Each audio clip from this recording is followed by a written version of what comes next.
எத்தனை நாட்டு தமிழரை இணைத்தோம் ஒவ்வொரு நாளும், எத்தனை அமைப்பின் நட்பினை கொண்டோம் ஒவ்வொரு நாளும், எத்தனை கேள்விகள் எத்தனை பதில்கள் ஒவ்வொரு நாளும், எத்தனை எத்தனை எத்தனை எத்தனை ஒவ்வொரு நாளும். கலந்துரையாடுவோம் கலந்துரையாடுவோம் கலந்துரையாடுவோம். எத்தனை செய்திகள் பேசி அறிந்தோம் ஒவ்வொரு நாளும், எத்தனை மனிதரை கண்டு மகிழ்ந்தோம் ஒவ்வொரு நாளும்.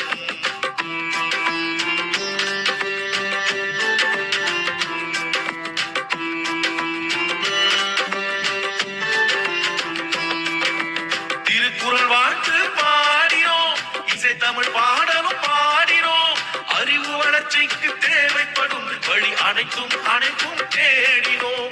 ஆற்றல் மிகுந்த மனிதரை எல்லாம் தேடி தேடி ஓடினோம். அவர் உரை முடிந்த பின்னால் நாமும் அவருடன் கலந்து பேசினோம். உடல் நலம் பேசினோம், மனநலம் பேசினோம், பேச வேண்டிய வாழ்வின் செய்திகள் அடுக்கி அடுக்கி பேசினோம். சான்றிதழ் தந்தோம், வலையொலி தந்தோம், அன்பும் நன்றியும் போற்றினோம்.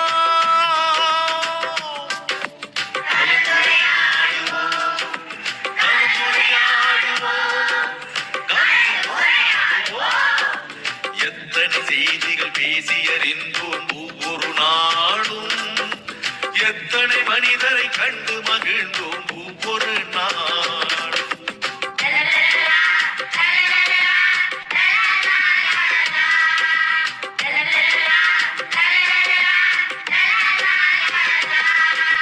சங்க தமிழும் பேசினோம், இன்றைய தமிழும் பேசினோம்.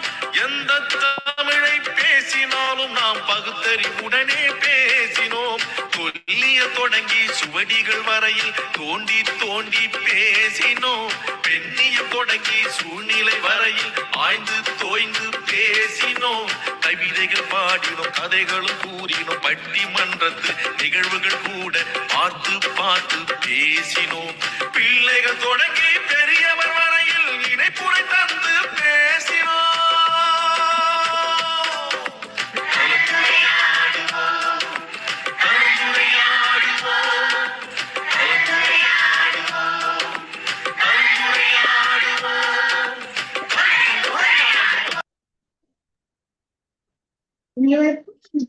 நிகழ்ச்சி 2180. இன்றைய சிறப்பழைப்பாளர் அம்மா அவர்கள் கலந்துரையாடுவோம் பேரவின் சார்பாக வருக வருக என வரவேற்கிறோம். பொருளும் பொருளும் கூறுவதற்கு சகோதர சகோதரியை வரவேற்கிறோம். பொருளும் பொருளும் வரலாற்று செய்திகள் வழங்குவதற்கு டெல்லி பிரம்மநாயகமையாக அனுமதிக்கிறோம். இசைப்பாடல் வழங்குவதற்கு செந்தமிழ் பாடகி பாக்கியலட்சுமி அம்மா அவர்களையும் தென்மொழி பாட நீகரசனை அவர்களையும் அன்புடன் வைக்கிறோம். நிகழ்ச்சியின் முதல் பகுதியாக இன்றைய குரல் கூறுவதற்கு குணமதி அக்கா அவர்களை அன்புடன் வைக்கிறோம்.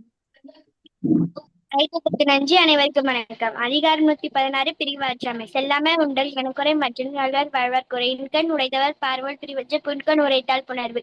அரிதர தெற்று மறுவிடா கண்ணும் பிரிவோர் இழுத்தொன்மை. நலத்தஞ்சல் என்றவன் இப்பின் திரை கொன்றவர். ஓமி நமிர்ந்தால் பிரிவாம மற்றவன் நீங்கி நழுதால் புணர்வு. பிரிவைக்கு மண்கண ராயி நழுதம் நல்குரு என்னும் தசை. துறைவன் துறந்தமை தூற்றக்க முன்க இழவன் நின்றவரே. இன்னாதி இணையில் வாழ்த அதனும் இன்னாதி இனியார் பிரிவு. தொழிற்சனம் அல்லது காமனை பல பிடிச்ச ஆற்றுமூர்த்தி. அரிதாற்ற நலனுக்கு பிரிவற்று பிணைந்து வாழ்வார் பலர். நன்றி.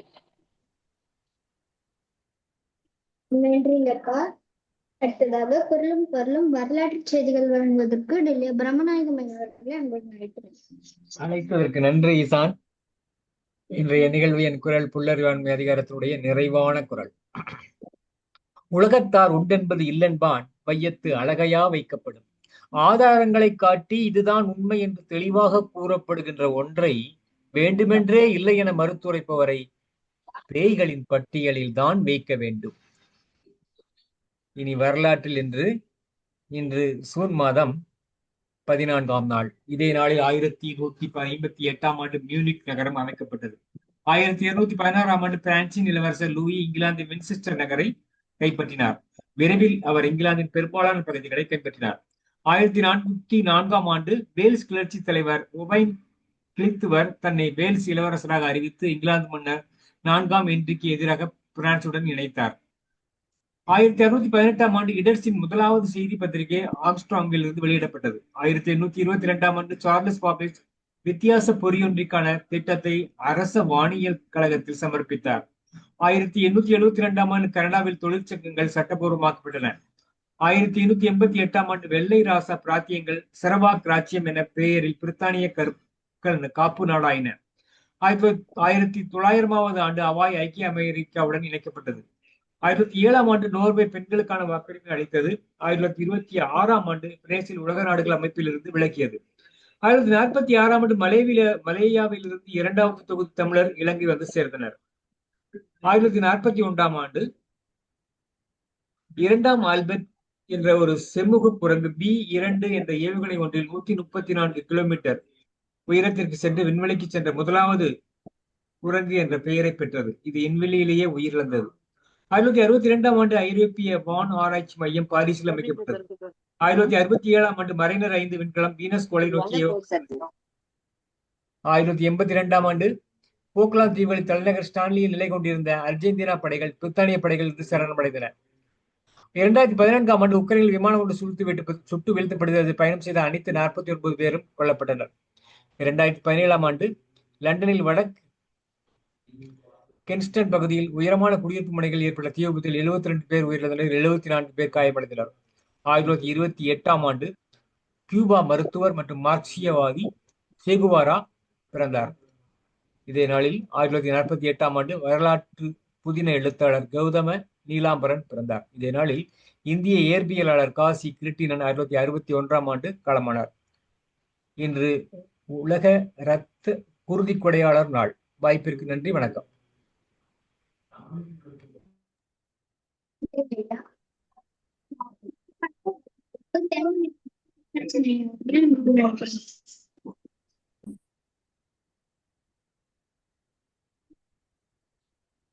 ஐயா ஈகவரசன் ஐயா வாங்கய்யா. சரி சரி சரி, நன்றி. அனைத்து தமிழ் நெஞ்சங்களுக்கும் அன்பான வணக்கம். பாவலர் அவர்களுடைய ஓர் அகத்துரை பாடல், தலைவனை எண்ணி இயங்குகின்ற தலைவியினுடைய பாடலாக இது அமைந்துள்ளது.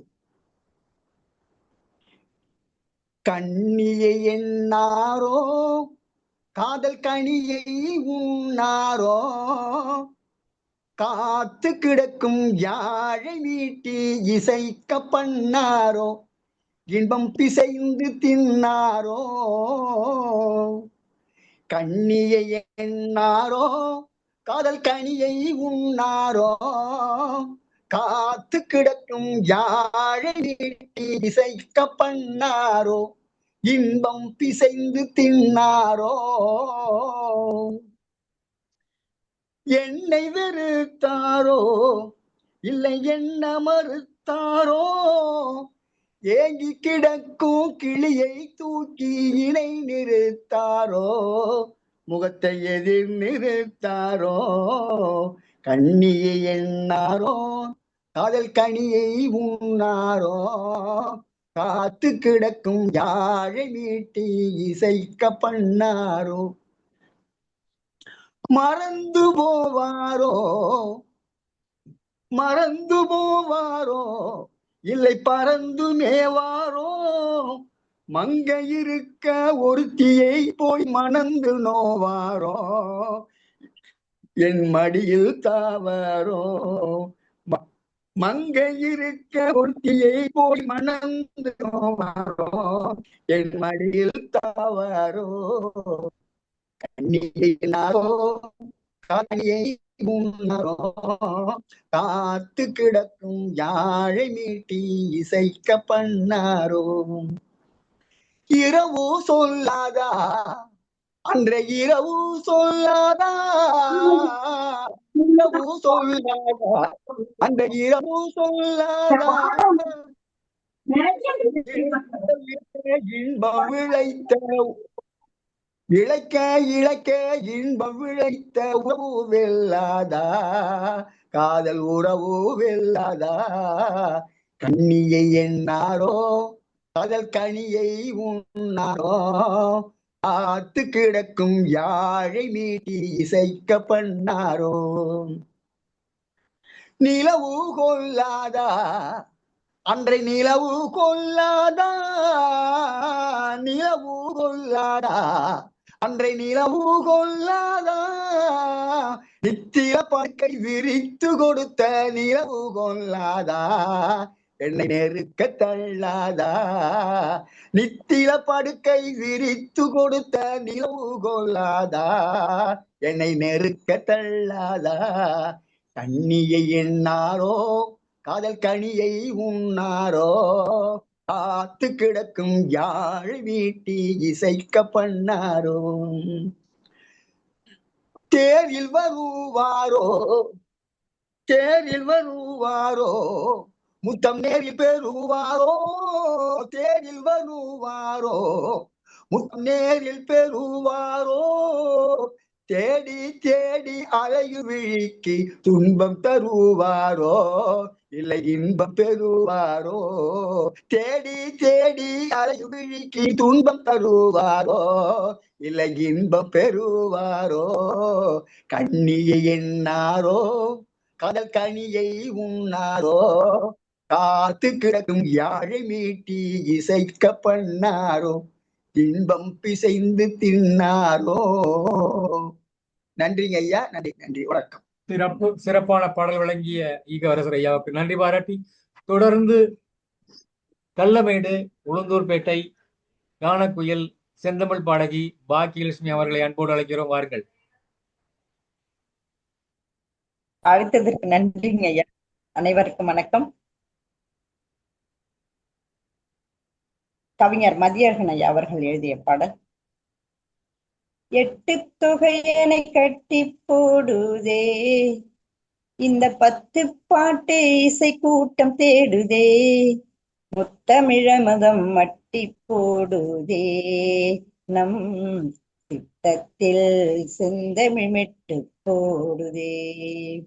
8 தொகையனை கட்டி போடுதே, இந்த 10 பாட்டு இசை கூட்டம் தேடுதே, முத்தமிழமுதம் மட்டி போடுதே, நம் சித்தத்தில் செந்தமிழ் மெட்டு போடுதே.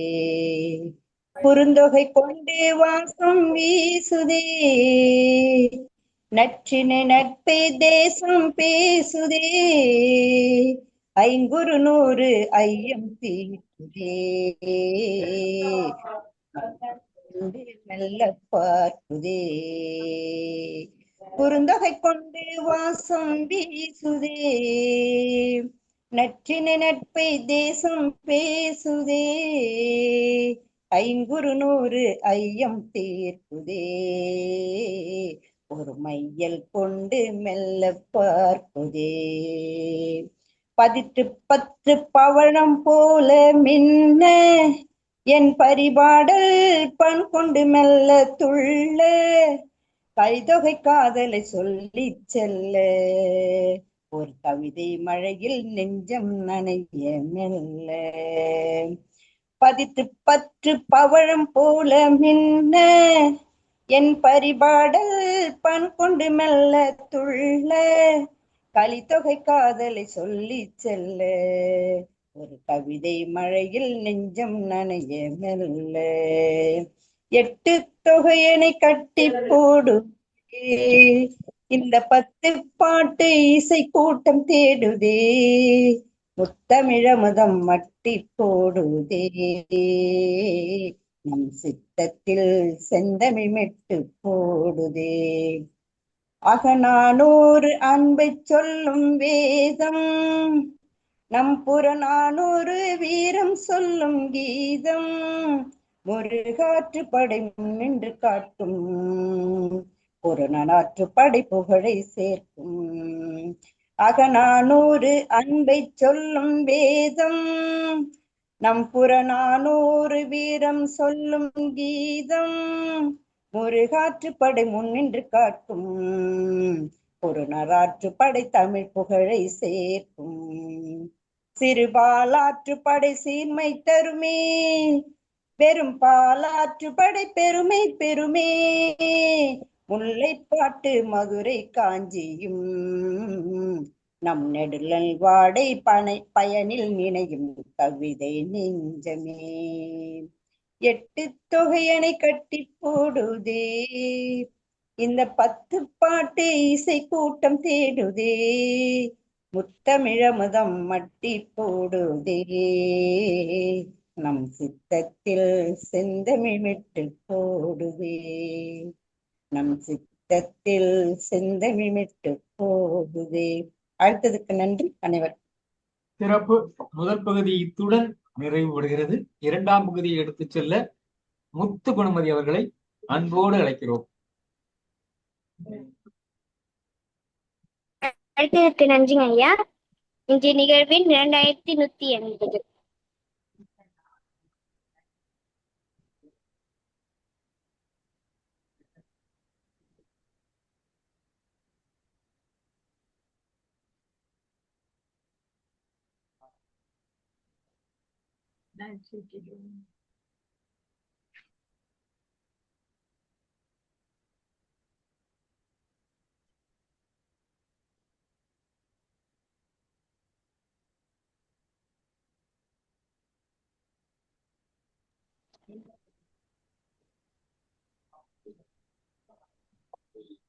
கலந்துரையாடுவோம் பேரவை தமிழர் நடத்தும் நூல் திறனாய்வு களம். இன்றைய நிகழ்வின் 2180 நாள் 14/6/2026 ஞாயிற்றுக்கிழமை.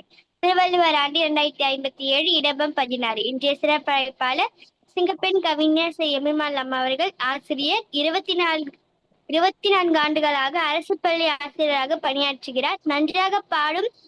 நன்றாக பாடும் நடத்தி மாணவர்களின் நலனில் மக்களை கொள்பவர், நேர மேலாண்மையை கடைபிடிப்பவர், நல்லாசிரியருக்கான தகுதி உடையவர், சிறந்த பள்ளி என்று பெற்றோர்களால் பாராட்டும் பள்ளி, 100% தேர்ச்சி கொடுப்பவர், 100 கவிதைகள் எழுதி புத்தகம் அச்சியில் உள்ளது.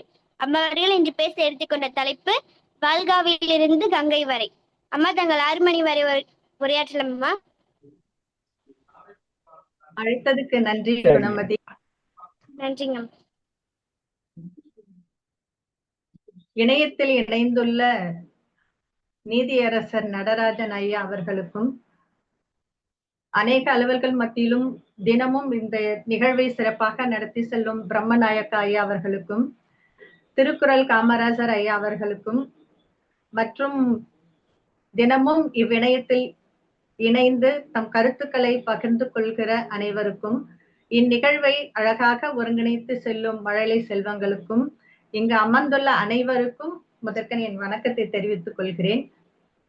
இப்ப நான் இங்க பேச வந்த நூல் என்னன்னு கேட்டீங்கன்னா, வால்காவில் இருந்து கங்கை வரை. இது ஒரு வரலாற்று புதினம். இப்ப வரலாறை நம்ம ஏன் தெரிஞ்சுக்கணும்? இப்ப நிறைய பேரோட கேள்வி என்னவா இருக்கும் அப்படின்னா, நிகழ்காலத்தை நான் தெரிஞ்சுக்கலாம், நிகழ்காலத்தை தெரிஞ்சுட்டு எதிர்காலத்தை நான் திட்டமிட்டுக்கலாம். கடந்த காலத்தை நினைச்சோ இல்ல கடந்த காலத்தை தெரிஞ்சுக்கிட்டு நான் என்ன பண்ண போறேன்றது நிறைய பேரோட எண்ணமா இருக்கும். ஆனா வரலாறு என்பது நம்மளுடைய வேர்கள். வரலாற்றை அறிஞ்சாதான் நம்ம வேர்களை நம்ம அறிஞ்சிருக்கிற மாதிரி நமக்கு ஒரு புரிதல் இருக்கும். நிகழ்காலத்தை சிறப்பா செப்பனிடவும் வருங்காலத்தை சிறந்த முறையில வடிவமைக்கிறதுக்கும் இந்த வரலாறுன்றது ரொம்ப சிறப்பு வாய்ந்ததா இருக்கும். இதை அறிஞ்சுக்கிறது நம்ம எதிர்காலத்தை செப்பனிட உதவும். வரலாற்று நூல்களை ஏன் படிக்கணும் அப்படின்னா, வரலாற்று நூல்களை படிக்க வேணும்னு சொல்றப்போ முதல்ல நான் எங்க இருந்தேன்னு தெரிஞ்சுக்கிட்டாதான், நான் எங்க இருந்தேன் இப்ப நான் எங்க வந்திருக்கேன்றது தெரியும். நான் எங்க இருக்கேன்னு தெரிஞ்சாதான் நாளை நான் எங்க போகணும்ன்றது எனக்கு புரியும். நாளை நான் எங்க போகணும்னு தெரிஞ்சாதான் அடுத்த நாளுக்கான இலக்குகளை என்னால சிறப்பா என்ன பண்ண முடியும்னா புரிஞ்சு கொள்ள முடியும். அப்ப நான் எங்க இருக்கிறேன், எங்கிருந்து வந்தேன், இனி நான் என்னவா ஆக போறேன்றது தெளிவா புரிஞ்சுக்கணும் அப்படின்னா வரலாற்று நூல்கள் ரொம்ப நமக்கு முக்கியம். புத்தகம்ன்றதுக்கு நூலுன்னு ஏன் அதுக்கு பேர் வந்தது அப்படின்னா, ஊசியினோட காதுல நூல் நுழைஞ்சா கிழிந்த ஆடைகளை தைக்க உதவும். அதே மாதிரி மனிதனோட காதுன்ற துளையில நல்ல நூற்கள் படிக்க படிக்க அவனுடைய மனது என்ற ஒரு கிழிச்சலை தைக்கிறதுக்கு அது பயன்படும். எல்லா புத்தகத்தை நம்ம படிப்போம். புத்தகத்தை புரட்டி புரட்டி படிக்கிறது புத்தகம் அல்ல. ஒரு புத்தகத்தை நம்ம படிக்கிறப்பெல்லாம் நம்ம எது புரட்டி புரட்டி போடுகிறதோ அதுதான் சிறந்த புத்தகம். இப்போ ஒரு உடலுக்கு வந்து உடற்பயிற்சி வந்து எவ்வளவு ஒரு முக்கியமோ அதே மாதிரி நல்ல நூல்கள் படிக்கிறது நம்மளோட மனப்பயிற்சிக்கு ரொம்ப அவசியம். ஏன் இத சொல்ல வரேன்னா, இது ஒரு வரலாற்று நூல். வரலாற்று நூல்ன்றப்போ இதுல இருக்கக்கூடிய நிகழ்வுகள் எல்லாமே மிகவும் முக்கியமானவை. அங்க இருக்கக்கூடிய மரங்கள், செடிகள், மனிதரோட உடல் அமைப்பு, இயற்கையோட வர்ணனை, அந்த காலத்தோட சூழ்நிலை, இப்ப அதெல்லாம் நம்ம மனசுல நினைச்சாதான் இந்த வரலாற்று நூலை நம்ம முழுமையா நம்மளால புரிஞ்சுக்க முடியும். இப்ப ஏன் வரலாற்று நூலை படிக்கிறோம்னு சொல்லிட்டோம், ஆனா இதனோட ஆசிரியரை பத்தி தெரிஞ்சுக்கணும். ஒரு நூலை பத்தி நம்ம தெரிஞ்சுக்கணும்னா அந்த ஆசிரியர் எந்த மனநிலைமையில எந்த சூழ்நிலையில இந்த புத்தகத்தை படைச்சாருன்னு தெரிஞ்சுக்கிட்டா மட்டும்தான் அந்த நூலை முழுமையா நம்மளால புரிஞ்சுக்கிறதுக்கான ஒரு வழிவகை நமக்கு செய்யும். இந்த நூலை எழுதினவர் யாருன்னு கேட்டா ராகுல் சாங்கிருத்தியா என்றவர் இந்த நூலை எழுதியிருக்காரு. இவர் வந்து ஒரு உத்தரப்பிரதேச மாநிலத்தில் அமின்ஸ்கர் என்ற ஒரு ஊர்ல வந்து ஒரு குக்கிராமத்துல 1893 வந்து பிறந்தாரு. ஒரு ஆரம்ப கால கல்வி பயிற்று மட்டுமே அவர் படிச்சவரு. சிறு வயதுல அவங்க பெற்றோர் இழந்ததுனால பாட்டியோட அரவணைப்புல அவர் வளர்றாரு. ஆனா அவரோட சிறப்புகள்னு பார்த்தோம்னா என்ன, ஆரம்ப கல்வி வரை தான் படித்தவர், ஆனால் பேரறிஞர். பல்கலைக்கழகம் பட்டம் பெறாதவர், ஆனால் பேராசிரியராக நியமிக்கப்பட்டவர். பன்மொழி வித்தகர், புகைப்பட கலை நிபுணர், புத்த மத துறவி, ஆனால் பொது உடைமை தத்துவ மேதை, ஊர் சுற்றி, அதன் விளைவாக இந்தியில் பயண இலக்கியத்தின் தந்தை, சிந்தனை உலக்கும் புரட்சி எழுத்தாளர், பட்டங்களும் பரிசுகளும் பாராட்டுகளும் குவிய பெற்றவர். அதே சமயம் பழமரந்தான் கல்லடிப்படும் என்ற மாற்று கொள்கையாளர், கணிசமாக தூற்றப்பட்டவர். இவருக்கு வந்து இந்த மாதிரி எல்லாம் இருக்கு. இவர் வந்து 20 வயசுல என்ன பண்ணாரு, எழுத ஆரம்பிச்சாரு. கிட்டத்தட்ட 150 மேல இவர் எழுதியிருக்காரு. இவர் வந்து பொது உடைமை தத்துவவாதி. இந்த பொது உடைமை தத்துவவாதி யார்கிட்ட இருந்து இவர் கத்துக்கிட்டாரு அப்படின்னா, காரல் மார்க்ஸ், லெனின், ஸ்டாலின், இவங்களோட பொது உடைமை கருத்துக்களை முழுமையா புரிஞ்சுக்கிட்டு தன்னோட நூட்கள்ல இந்த பொது உடைமை கருத்துக்கள் மிகவும் அவர் பயன்படுத்தி இருப்பார்.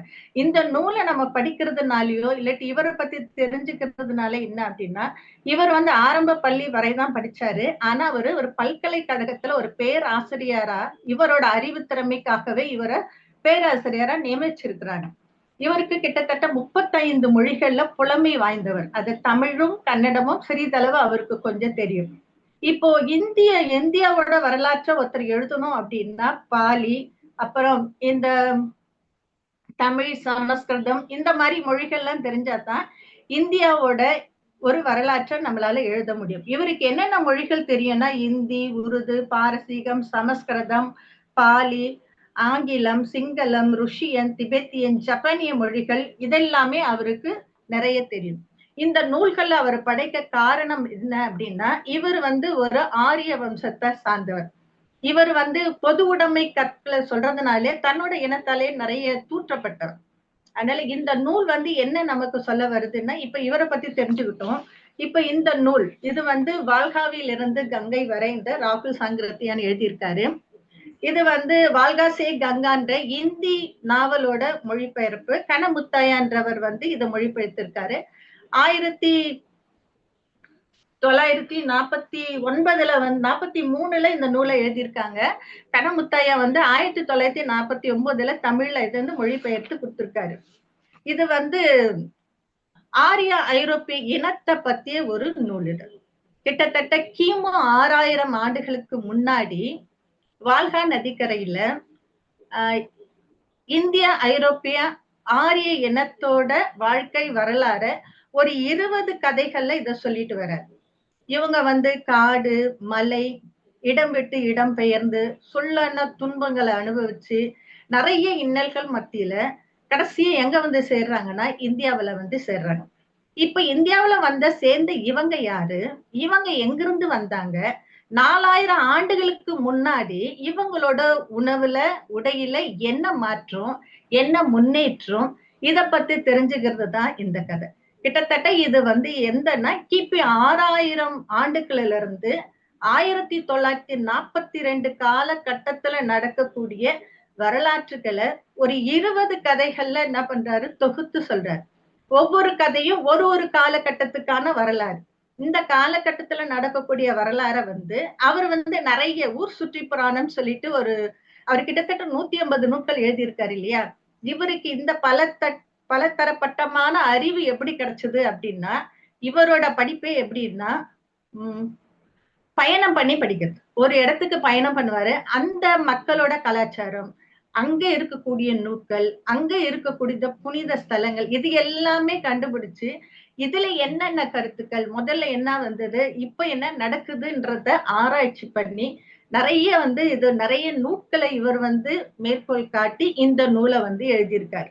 கிட்டத்தட்ட 6000 ஆண்டுகளுக்கு முன்னாடி இப்ப நம்ம முதல் கதைக்கு நம்ம போறோம். இந்த கதை வந்து எதை பத்தி சொல்லுது அப்படின்னா, மானுடவியலை பத்தி சொல்லக்கூடிய மாபெரும் அடிப்படை வரலாற்று ஆவணமா இருக்கு. இது வந்து என்ன பண்ணா மனித வரலாறு, நாகரிக வரலாறு, அரசியல் அமைப்பு வரலாறு, அடிமை தனத்தின் வரலாறு, எப்படி கடவுள் வந்து உருவாக்கப்பட்டாரு, எப்படி இதிகாசங்கள், காப்பியங்கள், எப்படி வந்து வர்ணனைகள்னு அடிக்கடிக்கு ஐயா சொல்வாரு இல்லையா, அங்க 4 வர்ணனைகள் எப்படி தொடங்குச்சு, ஒரு அரசியல், ஒரு குடும்பமா இருக்கிற ஒரு குடும்பம் எப்படி ஒரு சமூகம் மாறிச்சு, அந்த சமூகத்துல எப்படி ஏற்றத்தாழ்வு வந்தது, எதன் அடிப்படையில இந்த ஏற்றத்தாழ்வு வந்துச்சு, இந்த வர்ணனைகள் வந்து எந்த அடிப்படையில அதை பகுத்திருக்காங்க அப்படின்றத சொல்லக்கூடிய நூல் இதுதான். இதுல வந்து நான் எடுத்துக்கிட்டது வந்து இது கிட்டத்தட்ட ஒரு 450 பக்கம் இருக்கக்கூடிய ஒரு நூல். இதுல வந்து ஒரு அரை மணி நேரத்துல இதை என்னால சொல்ல முடியாது. ஆனால் நான் என்ன பண்ணிட்டேன்னா, இன்னைக்கு தாய் வழி சமூகம் அப்படின்னு சொல்லிட்டு 2 கதைகள். முதல்ல ஒரு குடும்பம் எப்படி உருவாச்சு, 6000 ஆண்டுகளுக்கு முன்னாடி அந்த குடும்பம் எப்படி வந்து உருவாக்கப்பட்டது, அவங்க எப்படி வாழ்க்கை முறையை வாழ்ந்தாங்க, அவங்க சுத்தி இருக்கக்கூடிய சூழ்நிலைகள் என்ன, அவங்க எந்த மாதிரி உணவுகள், உடைகள்லாம் அவங்க வந்து கடைபிடிச்சாங்க அப்படின்றதுதான் இந்த வால்காஸ்லிருந்து கங்கை வரை. இப்ப முதல் கதையா நம்ம என்ன பார்க்க போறோம்னா நிஷா.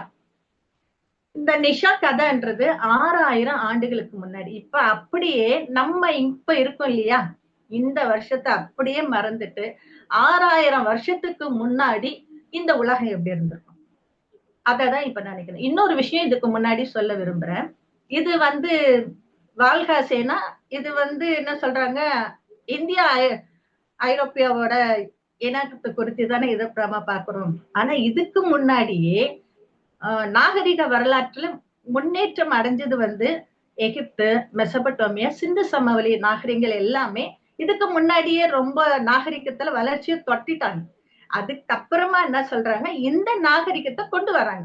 இவங்க வளர்ச்சி அடைஞ்ச பிறகு, இவங்க வந்து இந்தியால வந்து சேர்ந்த பிறகு இங்க பாக்குறாங்க, இப்படி ஒரு கட்டுக்கோப்பான ஒரு நாகரிகம் இருக்கா, இவங்க எல்லாம் இந்த அளவுக்கு அறிவா இருக்காங்களா அப்படின்னு சொல்லிட்டு அவங்க வந்து இந்தியாவுக்குள்ள வரப்போ என்னென்ன மாற்றங்கள் நடந்துச்சு, அதுக்கப்புறம் என்னென்ன ஆச்சுன்றதுதான் இந்த கதையோட வரலாறு. இப்போ நான் வந்து சொல்றது வந்து நிஷா கதை வந்து ஒரு 6000 ஆண்டுகளுக்கு முன்னாடி. 6000 ஆண்டுகளுக்கு முன்னாடி நமக்கே தெரியும் எப்படி இருந்திருக்கும் அப்படின்னு. அப்படியே நம்ம எழுத்தாளர் கூடவே நம்ம பயணம் பண்ணோம்னா அந்த சூழ்நிலையோட கற்பனையோட வந்தோம்னா இந்த கதையை புரிஞ்சுக்கிறது ரொம்ப எளிமையா இருக்கும்னு நான் நினைக்கிறேன். 6000 வருஷத்துக்கு முன்னாடி அந்த ஆசிரியர் வந்து நம்மளை கூட்டு போறாரு அந்த இடத்துக்கு. பார்த்தோம்னா ஒரு நண்பகல், நல்ல சூரிய வெளிச்சம் உதயமாகுது. ஒரு நாளைக்கு 5 மணி நேரம் தான் அந்த சூரியனோட வெளிச்சம் இருக்கும். பகல் பொழுது வந்து நல்ல தெளிவா இருக்கு. ஆனா அது ஒரு பனிக்காலமோ இல்ல மழைக்காலமோ அப்படின்றது கிடையாது. ஆனா சூரிய ஒளிக்கதிர்கள் அங்க பரவி இருக்கு. அதை பாக்குறப்ப நம்ம மனசும் இதையும் ரொம்ப ரம்மியமா இருக்கு. அங்க சுத்தி இருக்கிறதெல்லாம் பார்த்தோம்னா, சுத்தி வந்து வானம் வந்து நீல கலர்ல இருக்குது. வானம் வந்து நீல கலர்ல இருக்கு. பூமி வந்து பார்த்தா கற்பூர வெண்மையில இந்த பனி எல்லாம் பூசி இருக்கு. சரி, இந்த வெண்மையா இருக்கிற இந்த பனி வந்து கடைசி அடிவானம் வரைக்கும் இருக்குமான்னு பார்த்தா இல்ல. அது எப்படி இருக்குன்னா, வடக்கு தெற்கா ஒரு வெள்ளி கோடு போட்ட மாதிரி அந்த பனி பிரதேசம் இருக்கு. அந்த பனி பிரதேசத்துல அங்கங்க குன்றுகள்லாம் இருக்கு. அந்த குன்றுகள்ல வந்து 2 வகையான மரம் இருக்கு. ஒரு மரம் அப்படின்னு பார்த்தோம்னா வெள்ளை பட்டை போட்ட மாதிரி இலைகளே இல்லாத ஒரு மரம். இன்னொரு மரம் வந்து பாத்தீங்கன்னா ஊசி இலை போல சதுர வடிவத்தை கொண்ட மிக உயரமான தேவதாரு மரங்கள். இந்த மரங்கள் எல்லாமே எப்படி இருக்குன்னு பார்த்தோம்னா பனியால மூடி இருக்கு. பனி பிரதேசம் வந்து இருக்கிறதுனால பனியால மூடி இருக்கு. அங்க வந்து எந்த நிசப்தம், ஒரு பறவைகளோட சத்தம் கிடையாது, வண்டோட ரீங்காரம் கிடையாது, அப்படியே நிசப்தமா இருக்கு.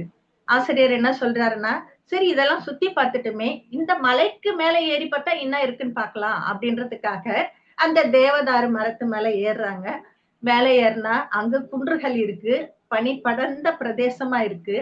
அந்த குன்றை தாண்டி எதிர்த்த போல ஒரு குன்றுல இருந்து ஒரு புகை வருது. இவருக்கு ஒரே ஆச்சரியம். ஏன்னா இங்க பறவைகளும் இல்ல, விலங்குகளும் இல்ல, எந்த ஜீவராசிகளும் இல்ல. ஆனா அங்கிருந்து ஒரு புகை வருதுன்னா என்ன காரணமா இருக்கும்? சரி, நாமளும் என்ன பண்ணலாம், போய் பார்க்கலாம். அப்ப என்ன பண்றாரு இவரு, புகை வருதுன்னா அந்த வானத்துல எதுவுமே இல்லாததுனால தூரத்துல இருக்கிற புகை கூட நமக்கு பாக்குறதுக்கு கிட்ட இருக்கிற மாதிரி இருக்கு. ஆனா பயணம் பண்றப்ப ரொம்ப தூரம் நம்ம நடக்கிற மாதிரியே இருக்கு. நடந்து போனோம்னா அங்க ஒரு புகையில வந்து சிறுவர்களோட சத்தம் கேக்குது. ஆனா இவர் என்ன சொல்ல வர்றாருன்னா, நம்ம போறது வந்து ரொம்ப மெதுவா போடும். நம்மளோட காலடி சத்தமோ, நம்ம விடக்கூடிய மூச்சோட பெரும் சத்தமோ அவங்க கேட்டாங்கன்னா அவங்களோட வரவேற்பு எப்படி இருக்குன்றத நம்மளே புரிஞ்சுக்கலாம். அப்ப அவங்க என்ன பண்ணுவாங்கன்னா, நாய் வளர்த்திருப்பாங்க. அவங்க வந்து எதுக்கு பழகி இருந்தாங்க அப்படின்னா, ஒரு சின்ன அதிர்வு, ஒரு சின்னத்தை கூட அப்படியே நுட்பமா கவனிக்கக்கூடிய ஒரு திறன் அவங்க கிட்ட இருந்து. ஏன்னா அவங்களோட சூழல் அந்த மாதிரி எதுவுமே இல்லை, தன்னை பாதுகாக்கிறதுக்கு எதுவுமே கிடையாது. அப்ப எப்பவுமே அவங்க எப்படி இருப்பாங்கன்னா விழிப்புணர்வோட தான் இருப்பாங்க. சரி, அப்படியே அங்க போறோம். போனா ஒரு குகை இருக்கு. குகையில ஒரு பாட்டி இருக்கிறாங்க. ஒரு 6 குழந்தைகள் இருக்காங்க. ஒரு பையனுக்கு வந்து 8 வயசு இருக்கு. இன்னொரு 2 பசங்களுக்கு 1 வயசு 1.5 வயசுன்னு 2 குழந்தைங்க. அதுல ஒரு ஆண் குழந்தை, ஒரு பெண் குழந்தை. இப்ப பாட்டிய பத்தி வர்ணிக்கணும் அப்படின்னா, இப்ப அவங்களோட சூழ்நிலையை நம்ம கவனிக்கணும். அவங்களுக்கு வந்து முடி எப்படி இருக்குன்னா சணல் மாதிரியான சடமுடியா இருக்கு. கண்கள் வந்து நீல நிறமா இருக்கு. அவங்களோட நிறம் வந்து பாத்தீங்கன்னா வெளிர் மஞ்சள் நிறமா இருக்காங்க. கண்கள் நீல நிறமா இருக்கு, நல்ல வெள்ளையா இருக்கிறாங்க. முடி வந்து எப்படி இருக்குன்னா ஒரு மஞ்சள் நிறத்துல வெள்ளை கலந்த மாதிரி இருக்கு. பாட்டியோட முதுமை எப்படி இருக்குன்னா அவங்களோட சுருக்கம் வாயிலிருந்து வந்த மாதிரி அவங்களோட சுருக்கம் இருக்கு. கண்ணுல வந்து என்ன பண்ணா குழி விழுந்திருக்கு, அந்த பார்வை மங்கன மாதிரி இருக்கு அப்படின்னு சொல்ல வராங்க. ஆனா அங்க வந்து ஒரு சின்ன பையன் என்ன பண்றான், அழுறான். அழுறப்போ அந்த பாட்டியோட பார்வை அவங்க கிட்ட போகுது. அப்போ அவங்களுக்கு பார்வை திறன் இருக்கு, கேட்கிற திறனும் இருக்கு. அப்ப என்ன பண்றாங்கன்னா பாட்டி சொல்றாங்க, அகெயின் ஏண்டா அழுற, அழாத அப்படின்னு சொல்லிட்டு. சரி இங்க வா பாட்டி, நான் இங்கதான் இருக்கேன், நீங்க வா அப்படின்னு கூப்பிடுறாங்க. அப்ப அவன் என்ன பண்ண, அழுதுகிட்டே இருக்கான். அப்ப அந்த ஒரு 8 வயசு பையன் இருப்பான். அந்த 8 வயசு பையனுக்கும் முடி வந்து நல்ல நீளமா இருக்கும். அவனுக்கும் கண்கள் நீல நிறம். இப்ப இருக்கிற ஒரு குடும்பம்னா இப்ப நான் சொல்ற எல்லாருமே இதே நீல நிற கண்கள், இதே வெள்ளை அதாவது கொஞ்சம் சிவப்பு நிறத்துல இருப்பாங்க. முடி வந்து மஞ்சள் கலர்ந்த ஒரு பழுப்பு நிறம் சொல்லுவோம் இல்லைங்களா, அந்த மாதிரி ஒரு நிறத்துல அவங்களோட உடலமைப்பு இருக்கும். நல்ல நிறமா இருப்பாங்க. இவன் என்ன சொல்றான்னா, அந்த 8 வயசு பையன் அந்த 1 வயசு பையன் வராம அழுது நிற்க தூக்கின்னு வந்து பாட்டி கிட்ட விட்டுறான். என்ன சொல்வான்னா, ரோசனா இவனோட எலும்பை எடுத்துக்கிட்டா, அதனாலதான் அவன் அழுதுகிட்டே இருக்கான் அப்படின்னு சொல்லுவாங்க. இப்ப அந்த எலும்பை எடுத்துக்கிட்டான்னு சொன்னவன பாட்டி என்ன சொல்றேன்னா, ரோசன் அவனை அடிக்கிறான்டா, அகின் நீ அழாதன்னு சொல்லிட்டு அந்த தரையை தட்டுவாங்க. அந்த தரை எப்படி இருக்கும்னா குகைக்குள்ள இருக்காங்க. பல நூற்றாண்டுகளா அங்கேயே இருக்கிறதுனால அங்கேயே மாமிசத்தை வேக வைக்கிறது, அப்படியே நெருப்புல காட்டி அவிச்சு சாப்பிடுறது, இந்த மாதிரி இருக்கிறதுனால அந்த தரை எப்படி இருக்குன்னா கொழுப்பால பிசபிசன்னு இருக்கும், ஒரு மாதிரி கருப்பாயிட்டு இருக்கு. அந்த தரையில அவங்க கையை வச்சு அடிச்சு அந்த பையனோட கண்ணை துடைக்கிறப்ப வெள்ளையா இருக்கிற முகம் கூட கருப்பாயிடும். இதெல்லாம் ஏன் நம்ம தெரிஞ்சுக்கணும் அப்படின்னா, அவங்க என்ன உணவு சாப்பிட்டாங்க, எந்த முறையில சாப்பிட்டாங்க, இதெல்லாமே வரலாற்று நாவல்ன்றப்ப சின்ன சின்ன விஷயத்த கூட நம்ம புரிஞ்சுக்கிறோம். ஏன்னா இதுதான் பின்னாடி நம்ம வந்து எல்லாத்தையும் நம்ம கலந்து பகுத்தாயறதுக்கு நமக்கு அது ரொம்ப உதவியா இருக்கும். அதனால இத வந்து நான் ரொம்ப டீப்பா போற மாதிரி ரொம்ப ஆழ்ந்து போற மாதிரி இருந்தா சொல்லுங்க, நான் கதையை சீக்கிரமா கூட முடிக்கலாம். அப்ப என்ன பண்றாங்கன்னா இவங்க பாட்டி என்ன சொல்றாங்க அப்படின்னா, அழாத ரோசனாவை நான் அடிக்கிறேன் அப்படின்னு சொல்லிடுறாங்க. ஆனா அவன் அழுத நிறுத்த பாட கிடையாது. அப்ப என்ன சொல்றாங்கன்னா, அந்த பாட்டி இவனுக்கு பால் கொடுக்குறாங்க. அப்ப அது வந்து ஒரு வர்ணனையா வரும். அந்த பால் கொடுக்குறப்ப அந்த குழந்தை என்ன பண்ணுவான், அழுததை நிப்பாட்டிடுவான். நிப்பாட்டிட்ட உடனே வெளியில இருந்து சத்தம் வரும், அகீன் அப்படின்னு கூப்பிடுவாங்க. அகீன் கூப்பிட்ட உடனே இவன் என்ன பண்ணுவான், திரும்பி பார்த்துட்டு அங்க பார்த்தா 2 யுவதிகள் வருவாங்க. அந்த யுவதிகள் நிறமும் இதே மாதிரி இருக்கும். ஆனா அவங்க வந்து பனிக்காலன்றதுனால உடல் வந்து கொஞ்சம் வத்தி இருக்கு. ஆனா அவங்களோட உடல் அமைப்பு பார்த்தோம்னா அந்த காலத்துல நம்மள மாதிரி தொப்பியும் தொந்தியுமா இருக்க மாட்டாங்க. அவங்க எப்படி இருப்பாங்கன்னா வயிறே வெளியே தெரியாது, நல்ல கடின உழைப்பாளிங்கன்றதுனால அந்த பெண்களோட கால் கூட ஏற்கலப்பை மாதிரி ரொம்ப அந்த மாதிரி கணுக்கால் கீழே அந்த மாதிரி இருக்கும்ன்ற நூல் ஆசிரியர் வந்து ஒரு வர்ணனையை கொடுத்துட்டு வருவாரு. இதுல முக்கியமா தெரிஞ்சுக்க வேண்டியது என்ன அப்படின்னா, இவங்க ஆடையை அணிஞ்சது இல்ல. ஆடையோட பயன்பாடுன்றது இவங்களுக்கு எதுக்காக இருந்துச்சுன்னா, இப்ப பனிக்காலம் வந்துச்சுன்னா அந்த பனியை தாங்கறதுக்காக தோல், அதாவது விலங்கோட தோள்களை பொத்துப்பாங்க. இல்லாட்டி வேட்டையாட போறப்போ அதனோட கருவிகளை எடுத்துட்டு போகிறதுக்காகவோ, இல்லாட்டி வேட்டை மற்ற மிருகங்களும் நம்மள வந்து வேட்டையாடிடுமோ அதுல இருந்து தன்னை தற்காக்கிறதுக்காக முள்ளம் பன்றி நூலில தேய்த்த வெள்ளை காடு காளை மாடோட தூளை தான் அவங்க அணிஞ்சிட்டு போவாங்க. வெயிலாக இருக்கட்டும், அதாவது நம்மளோட கற்கருவிகள் தானே அவங்க பயன்படுத்தினாங்க. வெறும் கையில எடுத்துட்டு போறதுக்கு பதிலா அந்த தோல் ஆடையில வந்து என்ன பண்ணுவாங்கன்னா அந்த கற்கருவிகளை கூர்மையாக்குறதுக்கும் அது பயன்படும். அதனால என்ன பண்ணுவாங்கன்னா காளை மாட்டு தோலை தான் இவங்க என்ன பண்ணுவாங்க அணிஞ்சிட்டு வருவாங்க. அந்த 2 யுவதிகளும் என்ன பண்றாங்கன்னா ஒரு காளை மாட்டு தோலை வந்து கட்சியில அணிஞ்சிட்டு வராங்க. தலையில வந்து விறகோட சுமைய தூக்கிட்டு வராங்க. ஒரு மூலையில போட்டு அக்கினை கூப்பிட்ட உடனே அந்த பெண் என்ன பண்றா, குழந்தைய நல்லா கட்டி பிடிச்சு நல்லா முத்தம் கொடுத்துட்டு அப்ப என்ன பண்றான், அவன் அழைய நிப்பாட்டிடுறான். மறுபடியும் அந்த குழந்தைக்கு அவங்க பால் கொடுக்குறாங்க. இப்படி இருக்காங்க. இந்த ரோசனா இருக்காங்க இல்லையா, ரோசனா அவங்க வந்து இன்னொரு யுவதியோட குழந்தைய கூட்டு போயிடுவாங்க. இவங்க வந்து தரையில உட்காரத்துக்கு பயன்படுத்துறதும் ஆடையா பயன்படுத்துறதும் எதுன்னு கேட்டோம்னா மாட்டோட தோலை தான் அவங்க என்ன பண்றாங்க பயன்படுத்தி அங்க இருக்கிறாங்க. அதுல உட்காந்துருக்காங்க. சரி, இவங்க 2 பேரும் இங்கே இருந்தா அடுத்தது நம்ம என்ன பண்றோம்னா கொஞ்சம் தள்ளி என்ன பண்றோம்னா ஒரு 6-7 பேரோட காலடி தடம் நமக்கு கிடைக்குது. அதனால என்ன பண்றோம்னா இவங்க இங்கேயே இருக்கட்டும், நம்ம அவங்க பின்னாடி போலாம். அப்ப அந்த காலடி தடம் என்ன பண்ற அந்த பனி பிரதேசம், அது ஒரு பனிக்காலம். அப்ப அவங்க என்ன பண்றாங்க நடந்து போயிட்டே இருக்காங்க. நடந்து போனோம் அப்படின்னு சொன்னோம்னா இப்ப இருக்கிற இவங்க இருக்கிற இந்த குகை, அதுக்கப்புறம் இருக்கக்கூடிய ஒரு காடு, அதுக்கப்புறம் வரக்கூடிய ஒரு குன்று, அதுக்கப்புறம் மறுபடியும் வரக்கூடிய ஒரு காடுன்னு நீண்ட பிரயாணம் என்ன பண்றாங்க போறாங்க. ஒரு 6-7 பேர் போறாங்க. அவங்க போறத பார்த்தா அவங்க கால்ல வந்து எதை போட்டிருக்காங்கன்னா தோலால் ஆன ஒரு காலணியை அணிஞ்சிருக்காங்க. இந்த தோலால் ஆன காலணி எதுக்கு அணிஞ்சிருப்பாங்கன்னா பனி வந்து நம்ம பாதத்தை வந்து எதுவும் பண்ணக்கூடாதுன்றதுக்காக அணிஞ்சிருப்பாங்க.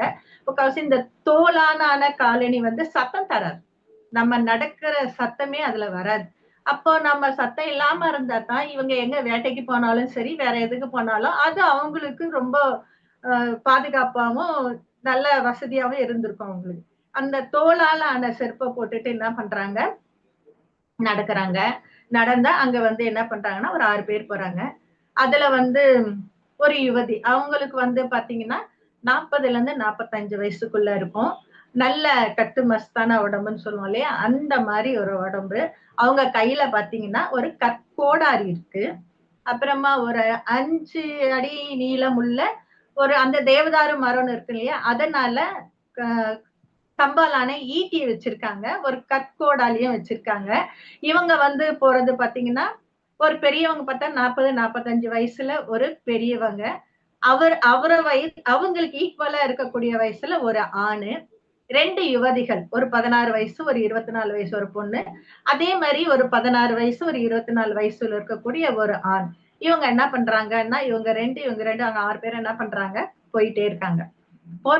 போயிட்டே இருக்கிறப்ப பாத்தீங்கன்னா அப்ப அத சொல்றாங்க, அந்த பூமியோட வர்ணனை சொல்றாங்க. என்ன சொல்றாங்க அப்படின்னா இந்த பனியோட ஆழத்தை நம்ம அளவிடுறதுக்கான எந்த கருவியும் இல்ல. ஆனா இந்த பனி எவ்வளவு இருக்கும்னா கிட்டத்தட்ட 7 முழத்துல இருந்து ஒரு 10 முழத்துக்குள்ள இருக்கக்கூடிய ஒரு பனியா இருக்கும். அந்த அளவுக்கு இது பனிக்காலமா இருக்கு.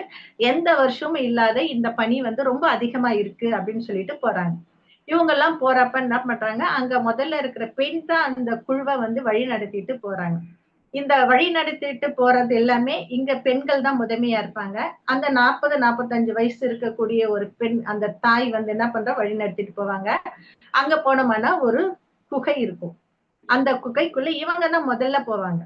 முதல்ல போயிட்டு என்ன பண்ணுவாங்க, போய் பார்த்துட்டு அந்த இருட்டல இவங்க கண்ணு பழக்கிற வரைக்கும் இருந்துட்டு அந்த சூழ்நிலை வந்து இவங்க வெளிச்சத்தை பாக்குற அளவுக்கு வரப்ப மறுபடியும் அந்த குகைக்கு உள்ள போறப்ப பார்த்தோம்னா அங்க ஒரு ஆண் கரடி, ஒரு பெண் கரடி, ஒரு குட்டி கரடி என்ன பண்ணும், பனிக்காலத்துல வந்து நீண்ட தூக்கத்துல இருக்கும் இல்லையா கரடி எல்லாம், அந்த மாதிரி தூங்கிட்டு இருக்கப்போ ஒரு 3 பருவத்துல வந்து 2 பருவத்தை வந்து தூங்கியே கழிச்சிச்சு. இன்னும் ஒரு பருவம் வந்து அவங்களுக்கு பாக்கி இருக்கு. ஆனா இது இவங்களுக்கு தெரியாது. அதனால என்ன பண்றாங்கன்னா இந்த தாய் பார்த்துட்டு என்ன பண்ணு, இனிமே அந்த 45 வயசு அவங்கள வந்து நம்ம தாயின்னு தான் நம்ம சொல்லுவோம். அவங்க பாட்டி இருக்காங்க, அவங்களோட பொண்ணு இவங்கள தாயின்னு தான் நம்ம சொல்ல போறோம். இவங்க என்ன பண்றாங்கன்னா வெளியில வந்து இப்படி 3ன்னு ஒரு விரல், ஆனா அவங்களுக்கு எண்ணிக்கை தெரியாது. ஆனா அவங்க என்ன பண்றாங்க, இப்படி சைகை காட்டிடுறாங்க. இவங்க முகம்லாம் ரொம்ப பொலிவாயிடுது. சரி இருக்குது. அப்ப என்ன பண்றாங்கன்னா அங்க 2 பெரியவரா இருக்கிறார் இல்லையா, அந்த ஒரு ஆணும் 24 வயசு மதிக்கக்கூடிய ஒரு பையனும், அவங்க என்ன பண்றாங்கன்னா தாய் வந்து ஆண் கரடி கிட்டையும், அந்த வயதானவர் வந்து பெண் கரடி கிட்டையும், அந்த சின்ன பையன் வந்து குழந்தையாக அந்த குட்டி கரடி கிட்டையும் என்ன பண்றாங்க நிக்கிறாங்க. அவங்க எடுத்துட்டு வந்து இருக்கிற அந்த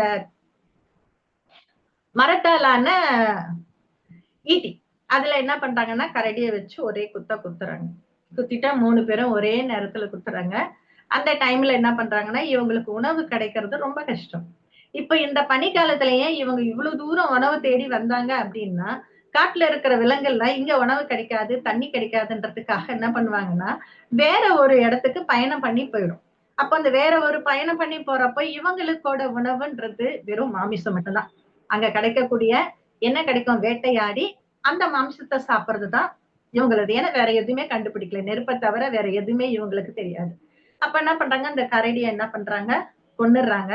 கொன்ன அதே இடத்துல இந்த தாய் என்ன பண்றாங்கன்னா கத்தின்னு ஒண்ணு இருக்கும், கத்தி, கல்லால ஆன கத்தி. அது வந்து நிஜமாக ரொம்ப வலிமை முடிஞ்சவங்க மட்டும்தான் அந்த கரடியோட தோலை அதுல இருந்து கிழிக்க முடியும். அந்த கல்லோட இருக்கக்கூடிய கத்தியில என்ன பண்றாங்க, அந்த கரடி தோலை கிழிக்கிறாங்க. அதுல இருக்கிற ஈரலை ஃபர்ஸ்ட் இவங்க எடுத்து வாயில போட்டுக்கிறாங்க. இவங்க பச்சையாவே சாப்பிடுறவங்க தான். அந்த 6000 கிமு 6000த்துக்கு முன்னாடி ரொம்ப பசியா இருக்கிறப்போ எந்த மாமிசம் அடிச்ச உடனே பச்சையாவே சாப்பிடுவாங்க. அதனோட ரத்தத்தை பச்சை அப்படி குடிக்கிறவங்க. இதுதான் அவங்களோட உணவு. இவங்க சாப்பிட்ட உடனே இருக்கிறவங்களுக்கும் அதை என்ன பண்றாங்க, அந்த ஈரலை வந்து அவங்க கொடுக்குறாங்க, அவங்களும் சாப்பிடுறாங்க. அந்த நேரத்துல இந்த 24 வயசு பொண்ணு என்ன பண்றான்னா ஒரு பனிக்கட்டி எடுத்து வாயில போடுவா. அதே நேரத்துல ஒரு 50 வயது மதிக்க பெரியவரும் ஒரு பனிக்கட்டி வாயில போடுவாங்க. அவங்க 2 பேரும் தனியா போயிடுவாங்க. இவங்க தாயும் இன்னொரு மகன் 24 வயசு மகன், அந்த மகன் கிடையாது, உறவு முறையே இங்க இல்ல. அந்த மகன்றது நான் சொல்றேன், அந்த ஆண் சின்னவன் என்ன பண்ணுவான்னா அவங்க கூட இருப்பாங்க. இருந்து என்ன பண்ணுவாங்க, இவங்க அதை பண்ணுவாங்க. வெளியில போன 2 பேரும் உள்ள வந்த பிறகு அந்த தாயை பார்த்து நீங்க ரொம்ப களைச்சு போயிருப்பீங்க, இனிமே நான் இதை என்ன பண்றேன்னா உரிக்கிறேன்னு சொல்லிடுவாங்க. அதுக்கப்புறமா இந்த தாய் வந்து அந்த 24 வயசு பையன்கிட்ட முத்தம் கொடுத்து அவங்க 2 பேரும் தனியா போயிடுவாங்க. தனியா போன உடனே இங்க வந்து ஒரு உறவு முறைன்னு வந்து நம்ம எதுவுமே கிடையாது. இங்க வந்து இவங்களோட கூட்டத்தை விரிவாக்கணும், இதுதான் அவங்களோட முதல் கொள்கையா இருந்தது. ஏன் அப்படின்னா எதிரிக்கிட்ட இருந்தும் விலங்கு கிட்ட இருந்தும் நம்மளோட கூட்டம் வந்து அதிகமா இருந்தா நம்ம என்ன பண்ணோம்னா பாதுகாப்பா இருப்போம். அவங்க கிட்ட இருந்து தப்பிக்கிறதுக்கு நம்ம கிட்ட ஆள் இருக்கணும். நமக்கு ஒரு 6-7 ஓநாய் வருதோ நரி வருதோ வேட்டையாடன்னா அதுக்கு ஈக்குவலா அதுக்கு சமமான ஆட்கள் நம்ம கிட்ட இருந்தா மட்டும்தான் அவங்கள நம்மள வேட்டையாட முடியும். அதனால இவங்களோட குறிக்கோள் என்னன்னா தன்னோட இனத்தை பெருக்கிறது. அப்போ இங்க பெருக்கணும் அப்படின்றப்போ இந்த குடும்பத்தோட குடும்பம் கிடையாது. அப்ப குடும்பம்ன்ற மாதிரி இல்ல, ஒரு குழுவா அந்த குடும்பத்தோட தலைவின்றது தாய் தான். தாய் தான் என்ன பண்ணணும்னா எந்த இடத்துக்கு போகணும், எங்க போர் புரியணும், என்ன செய்யணும்ன்றத முடிவெடுக்கிறது எல்லாமே தாய் கிட்ட தான் இருக்கும். இன்னொன்னு வந்து இங்க தாயின்றதுனால தந்தை இவன் தான்றத சொல்ல முடியாது. ஏன்னா தாய்க்கு பிறக்கிற மகனே இவருக்கு கணவனாவும் இருப்பார். இவருக்கு வரியில வரக்கூடிய இவரோட குழந்தைக்கு, அதாவது உறவு முறைன்றது இதுல வந்து குடும்பன்ற உறவு முறையோ இவங்களுக்கு ஆண் பெண் அவ்வளவுதான். இது வந்து இந்த உறவு அந்த உறவு எல்லாம் கிடையாது. மகனே கணவனாவும் இருப்பாரு, கணவனே என்ன பண்ணுவாரு மறுபடியும் கணவனா இருப்பாரு. இவங்க வழியில பிறக்கக்கூடிய பிள்ளைகள் எல்லாமே தாய்க்கு சொந்தமானவங்க. தாய் யாருக்கிட்ட இருக்கணும்னு நினைக்கிறாங்களோ அது அவங்களோட விருப்பம், அது வந்து அவங்களோட உரிமையும் கூட. தாய் எடுக்கிறதையும் இன்னைக்கு நான் இவன் கூட இருக்கணும்ன்றது அவங்களோட உரிமை. அந்த காலகட்ட சூழ்நிலை தான் அங்க நடந்திருக்கு. இப்ப இந்த கரடியை என்ன பண்றாங்க, அங்கேயே என்ன பண்றாங்க, அந்த 4 பேரும் 5 பேரும் சாப்பிட்டு ஒரு நம்ம அந்த காலு கையெல்லாம் கட்டிட்டு விறகு அந்த குச்சியில மாட்டி தூக்கிட்டு வருவோம் இல்லையா, அந்த மாதிரி என்ன பண்றாங்க, தூக்கிட்டு வராங்க வந்துகிட்டே இருக்கிறாங்க. இப்ப வந்து அவங்களுக்கு வந்து இது இரவா பகலான்றதை விட எத்தனை மணி நேரம்ன்றது இவங்களுக்கு தெரியாது. ஆனா பல 100 ஆண்டுகளா இவங்க வாழ்ந்ததுனால இன்னைக்கு வந்து பௌர்ணமியா இருக்கும், அதாவது நிலவு ஒளி அதிகமா இருக்கும், பகல் பொழுது அதிகமா இருக்கும், இரவு பொழுது கம்மியா இருக்கும்ன்றதை கணிக்கக்கூடிய திறமை அவங்களுக்கு இருந்தது. அப்ப அவங்க என்ன பண்றாங்க, இப்ப நிலவு பொழுது அதிகமா இருக்கும், அதனால நம்ம என்ன பண்ண குகையை நோக்கி போகலாம்ன்றதுக்காக என்ன பண்றாங்க, இவங்க போயிட்டே இருக்காங்க. இந்த போறது கூட வழி நடத்துறது யாருன்னு கேட்டா தாய் தான் வழி நடத்திட்டு போறாங்க. இவங்க எல்லாமே பின்னாடியே போயிட்டே இருக்காங்க. தாய் ஒரு இடத்துல டக்குன்னு நின்னுடுறாங்க. என்ன அப்படின்னு கேட்டோம்னா, அங்க இருந்து என்ன பண்ணுதுன்னா ஒரு 6-7 ஓநாய்கள் என்ன பண்ணுதுன்னா அவங்கள அந்த எப்பவுமே அவங்க கறி எடுத்து போற அந்த ஸ்மெல் வந்து அந்த அந்த வாசனை வந்து மற்ற விலங்குகளையும் என்ன பண்ணும், இழுக்கும் அவங்க எடுத்துட்டு போறது. அப்ப ஓனாய் என்ன பண்ணுது, அங்க வருது. வந்த உடனே இவங்க என்ன பண்றாங்கன்னா ஒரு வட்டமா நிக்கிறாங்க, முதுகு பின்னாடி. இப்படி முதுகுன்னா எல்லாம் அந்த ஒரு வட்டத்துல முதுகு உரச மாதிரி நிக்கிறாங்க. அதுல வந்து அவங்களோட ஆயுதம் அப்படி என்னன்னு கேட்டோம்னா, இவங்க வச்சிருக்க கோடாரி, அப்புறம் மர ஈட்டி. அந்த ஈட்டிலேயே என்ன பண்ணுவாங்கன்னா தோலை வந்து வளைச்சு அதுக்குள்ள ஒரு கூர்மையான கற்களை வச்சு அம்பு மாதிரி விடக்கூடிய ஒரு பழக்கம் அவங்க கிட்ட இருந்தது. அவங்களோட கருவின்னு பார்த்தோம்னா அந்த காலத்துக்கு அதுதான் இருந்தது. அப்ப அவங்க என்ன பண்றாங்க, ஒரு வட்ட வடிவுல முதுகு உரசன மாதிரி நிக்கிறாங்க, எல்லா பக்கத்துலயும் இதை பாக்குற மாதிரி. அந்த ஓனாயை என்ன பண்ணி இவங்களை சுத்திக்கிட்டே வருது. ஏன்னா அவங்க கிட்ட இருக்கிற ஆயுதம் பார்த்ததுனால அவங்கள உடனே அது தாக்கல். இவங்க இருக்கிறப்ப அதுக்குள்ள என்ன பண்றாங்கன்னா 24 வயசு இருக்கிற ஒரு பையன் என்ன பண்ணுவான்னா, அதுல ஒரு ஈட்டி மாதிரி ஒண்ணு இருக்கும், அது தோலால வச்சு ஒரு கல்லு மாதிரி ஒரு அம்பு மாதிரி வச்சு என்ன பண்ணுவான், விடுவான். அப்ப ஒரு ஓனாய் மேல அது பட்டவன அது வலி தாங்காம மறுபடியும் இவங்களை எதிர்க்க வரப்போ மறுபடியும் ஒரு அம்பு மாதிரி வச்சு அடிச்சவன அது இறந்துடும். இறந்த உடனே அங்க என்ன பண்ணுனா அந்த ஓனாய் இல்லைன்னா பண்ண இறந்து அதாவது விழுந்துச்சு இல்லையா, அந்த ஓனாயை சுத்தியே இருக்கும். சுத்திட்ட உடனே அது மூச்சு இல்லைன்னு தெரிஞ்ச உடனே அதனோட ரத்தம் வருது இல்லையா, அந்த ரத்தத்தையும் அந்த மாமிசத்தையும் சாப்பிடறதுக்காக என்ன பண்ணும், அது அந்த கூட்டமும் அங்கேயே இருக்கும். இந்த தாய் என்ன பண்ணுவான்னா, சரி இப்பத்துக்கு அந்த ஓனாய் அதை சாப்பிட்டாதான் அடுத்து வரும், அதுக்குள்ள நம்ம என்ன பண்ணலாம், நம்ம குகைக்கு போகலாம் அப்படின்னு சொல்லிட்டு வேக வேகமா இவங்க என்ன பண்ணுவாங்க, நடப்பாங்க. இப்ப வந்து தாய் கழுவி வந்து பின்னாடி வந்துடுறாங்க. ஏன்னா ஓனாங்கூட்டம் எப்படி இருந்தாலும் மறுபடியும் வரும்ன்றதுக்காக வழி நடத்துறது அவங்க தானே. அதனால என்ன பண்ணிடுவாங்க, முன்னாடி போவாங்க, அந்த தாய் என்ன பண்ணுவாங்கன்னா பின்னாடி நின்றுடுவாங்க. பின்னாடி நின்ன உடனே இந்த ஓனாய் என்ன பண்ணும், அவங்க அந்த குகைக்கு போக ஒரு 1/2 மைல் தூரம் அந்த மாதிரி இருக்கிறப்ப மறுபடியும் வந்துடும். வந்த உடனே மறுபடியும் இவங்க என்ன பண்ணுவாங்கன்னா, அந்த சுமையை தூக்கிட்டு போறாங்கல்ல கரடி எல்லாம் கீழே வச்சுட்டு மறுபடியும் என்ன பண்ணுவாங்கன்னா இந்த கூட்டத்தை வந்து தாக்குறதுக்கு ரெடியா இருப்பாங்க. ஆனா இந்த முறை அந்த ஓநாய்கள் வந்து ஒரே ஒரு தாக்குதலை கூட வாங்காது, எல்லாமே என்ன பண்ணணும், விலகி போயிடும். விலகி போறப்ப அவங்க 24 வயசு ஒரு பொண்ணு இருக்கும், அந்த பொண்ணு கிட்ட வந்து ஒரு 4 ஓநாய் வந்து என்ன பண்ணும், அப்படியே வந்து மேல பாய்ஞ்ச உடனே என்ன பண்ணணும்னா உடனே அவளை கீழே தள்ளி வயிறு கிரி குடலெல்லாம் வெளியேற்றி என்ன பண்ணுவாங்கன்னா இது இந்த பொண்ணை காப்பாத்துறதுக்காக மறுபடியும் இருக்கிறப்ப அங்க 24 வயசு ஒரு பையன் இருப்பான். அவனையும் என்ன பண்ணுது, அடுத்து மீதம் இருக்கிற ஓநாய்கள் என்ன பண்ணுது, அவனையும் தாக்கிடுது. இவங்க 2 பேரும் தாக்குறதுனால இவங்க என்ன பண்றதுன்னு தெரியல. இவனை பாதுகாக்கிறதுக்காக இங்க போறப்ப அதுக்குள்ள அந்த பொண்ணோட உடலை என்ன பண்ணோம்னா ஒரு 20-30 அடி தூரத்துக்குள்ள அது இழுத்துட்டு போயிடும். அந்த பொண்ணு போயிடும். இவன் என்ன பண்ணுவானா குத்து உயிரை கொலைமா கடைசி நிமிஷம் உயிர் வந்து இருக்கும். இருக்கிறப்ப இவங்களால என்ன பண்ண முடியாதுன்னா பாதுகாக்க முடியும். இவங்களோட நியதினா ஒருத்தருக்காக ஒரு குடும்பத்தை பலி கொடுக்க கூடாது. இதுதான் இவங்களோட எழுதப்படாத சட்டம். அதனால என்ன பண்ணுவாங்கன்னா கண்டிப்பா இப்ப இது வராது. ஏன்னா இந்த பொண்ணையும் இழுத்துட்டு போயிடுச்சு, இந்த பையனை இவனை தூக்கிட்டு போயும் ஒன்னும் ஆக போறதில்லை. ஏன்னா அது கடைசி நிமிஷம்ன்றதுனால அங்கேயே அவனை போட்டுட்டு இந்த ஓனாய் ஒண்ணு இறந்துச்சு இல்லையா, கரடி 3 கரடி அந்த ஓனாயை என்ன பண்ணுவாங்க, கட்டி மறுபடியும் தூக்கிட்டு அவங்க குகைக்குள்ள போவாங்க. குகைக்குள்ள போறப்போ அவங்க பாட்டி இருப்பாங்க. அவங்க பாட்டி என்ன பண்ண, நிஷா வந்துட்டியாமா அப்படின்னு கூப்பிடுவாங்க. இந்த தாயோட பேரு வந்து நிஷா. இப்ப இவங்களுக்கு பிறக்கக்கூடிய குழந்தைகள் எல்லாமே என்னன்னா நிஷாவோட குடும்பத்துல வரக்கூடியவங்க தான் நிஷாவோட இது. இந்த நிஷா வந்து வந்துட்ட பிறகு என்ன பண்ணுவாங்கன்னா இந்த குழந்தைங்க வந்து பசியா இருப்பாங்க, ஏன்னா பனிக்காலம், உணவு கிடையாது. அதனால சின்ன ஒரு சத்தத்தை கேட்டாலும் எழுந்துப்பாங்க இல்லையா, அதனால என்ன பண்ணாங்க, அவங்க எழுந்துக்கிறாங்க. எழுந்த உடனே அதுல வந்து சின்ன குட்டி கரடி இருக்கு இல்லையா, அந்த கரடி அவங்க வந்து தோலெல்லாம் கிழிச்சிருக்க மாட்டாங்க. அதனோட ஈரலை அந்த சின்ன குழந்தைங்களுக்கு எடுத்து கொடுப்பாங்க. அவங்க சப்பி கொட்டி சாப்பிடுவாங்க அப்படின்ற மாதிரி அவங்க சொல்லுவாங்க. நிறைய பேர் பசியா இருக்கிறதால பச்சை மாமிசத்தை அப்படியே சாப்பிட ஆரம்பிச்சிடுறாங்க. சாப்பிட ஆரம்பிச்ச உடனே இவங்க பசி தீர்ந்த உடனே என்ன பண்ணுவாங்கன்னா, நெருப்புல என்ன பண்ணுவாங்க, மாமிசத்தை சுட்டு சாப்பிடுற பழக்கமும் இவங்க கிட்ட இருந்தது. அப்ப என்ன பண்ணுவாங்கன்னா, இவங்க தாயா இருக்கிற நிஷா என்ன பண்ணுவாங்கன்னா, இவங்க எல்லாம் சாப்பிடுறப்ப தாய்க்கும் கொடுப்பாங்க சாப்பிடுங்கன்னு. அவங்க என்ன பண்ணுவாங்க, வேணாம்னு சொல்லுவாங்க. இன்னைக்கு ஒரு நாள் தான் உங்களுக்கு இந்த வகையான உணவு கிடைச்சிருக்கு, அதனால இன்னைக்கு நீங்க என்ன பண்ணுங்க, வயிறார சாப்பிடுங்க அப்படின்னு சொல்லிட்டு சாப்பிட கொடுத்துட்டு, அது தோல் பையில என்ன பண்ணுவாங்கன்னா ஒரு ரசம் மாதிரி, அது ஒரு மதுபானம். அவங்க மதுபானம் தயாரிக்கிறது வந்து தேனு தான் அவங்களோட முக்கியமான உணவு. தேனை எடுத்துட்டு வந்து அதை அன்னைக்கு அப்படியே சாப்பிடுற பழக்கமும் உண்டு. அதை புளிக்க வச்சுட்டு மதுவா சாப்பிடக்கூடிய பழக்கமும் உண்டு. அதே மாதிரி ஒரு இந்த இறப்பா இருக்கட்டும், இறப்புன்றது அவங்களுக்கு அவ்வளவு தெரியுது இல்ல. அவங்களுக்கு வந்து என்னன்னா, கடந்த காலத்தை விட இப்ப நிகழ்காலத்துல நம்ம எப்படி இருக்கணும், என்ன பண்ணணுன்றது தான் அவங்களோட முக்கிய குறிக்கோளா இருந்திருக்கு. அதனால என்ன பண்ணுவாங்கன்னா, அந்த தோல் பையில இருக்கிற கோப்பையில எடுத்துட்டு வந்து கொடுத்துருவாங்க. நீங்க குடிங்க அப்படின்னு சொல்லிட்டு. அப்ப வந்து எல்லாருமே குடிப்பாங்க. சின்ன குழந்தைங்களுக்கு கொஞ்சம் கொஞ்சமா தான் கிடைச்சிருக்கு அப்படின்ற மாதிரி இருக்கும். இதுல வந்து இவங்க என்ன பண்ணுவாங்கன்னா, இவங்க வந்து நெருப்ப வந்து என்ன பண்ணாங்க கண்டுபிடிச்சு, இவங்க வந்து நெருப்ப வந்து வழிபட்டாங்கன்னு நம்ம சொல்ல முடியாது.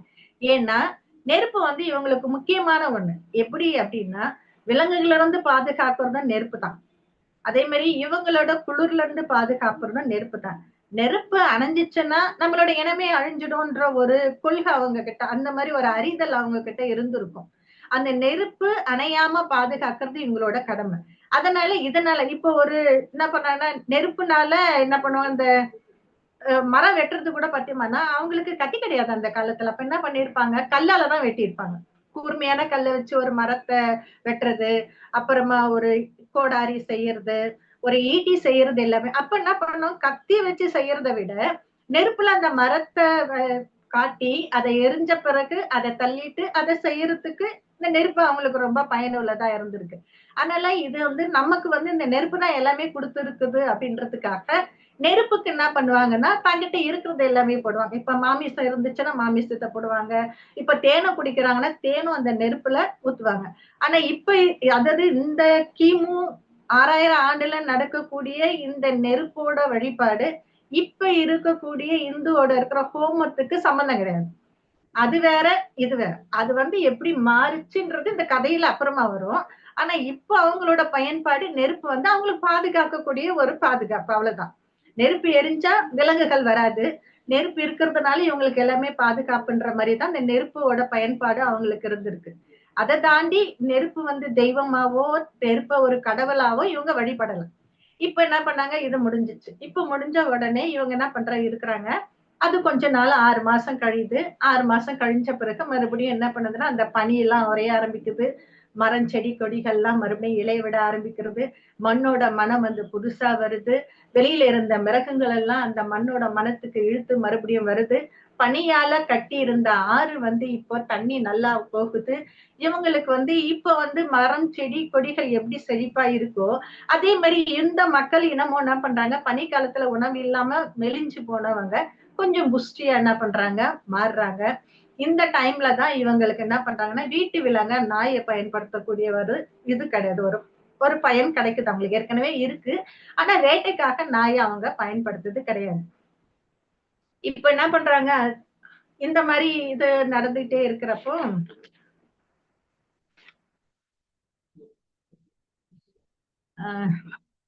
தடங்களுக்கு மன்னிக்கணும். இப்ப அதுக்கப்புறமா என்ன ஆகுது அப்படின்னு சொல்லிட்டோம்னா, நிஷா வந்து இப்போ ஒரு 60, 65 வயசு ஆயிடுது அவங்களுக்கு. அதுக்கப்புறமா அவங்களுக்கு மகளா பிறப்பாங்க இல்லையா, அவங்கதான் அடுத்தது வந்து தாய் ஸ்தானத்துக்கு வரணும். தாய் ஸ்தானத்துக்கு வரணும்னா நிஷா வந்து நல்ல அதிகாரம், தனக்கு என்ன தேவை, தான் என்ன நினைக்கிறோம் அப்படின்றது ஒரு தாயோட ஸ்தானத்துல இருந்து எல்லாத்தையும் செய்யறாங்க. அந்த சமயத்துல பாட்டியா இருந்தாங்களா, அவங்க இறந்துடுறாங்க. வயதான ஒரு 50 வயது இருக்கிறாரு, அவரும் இறந்துடுறாங்க.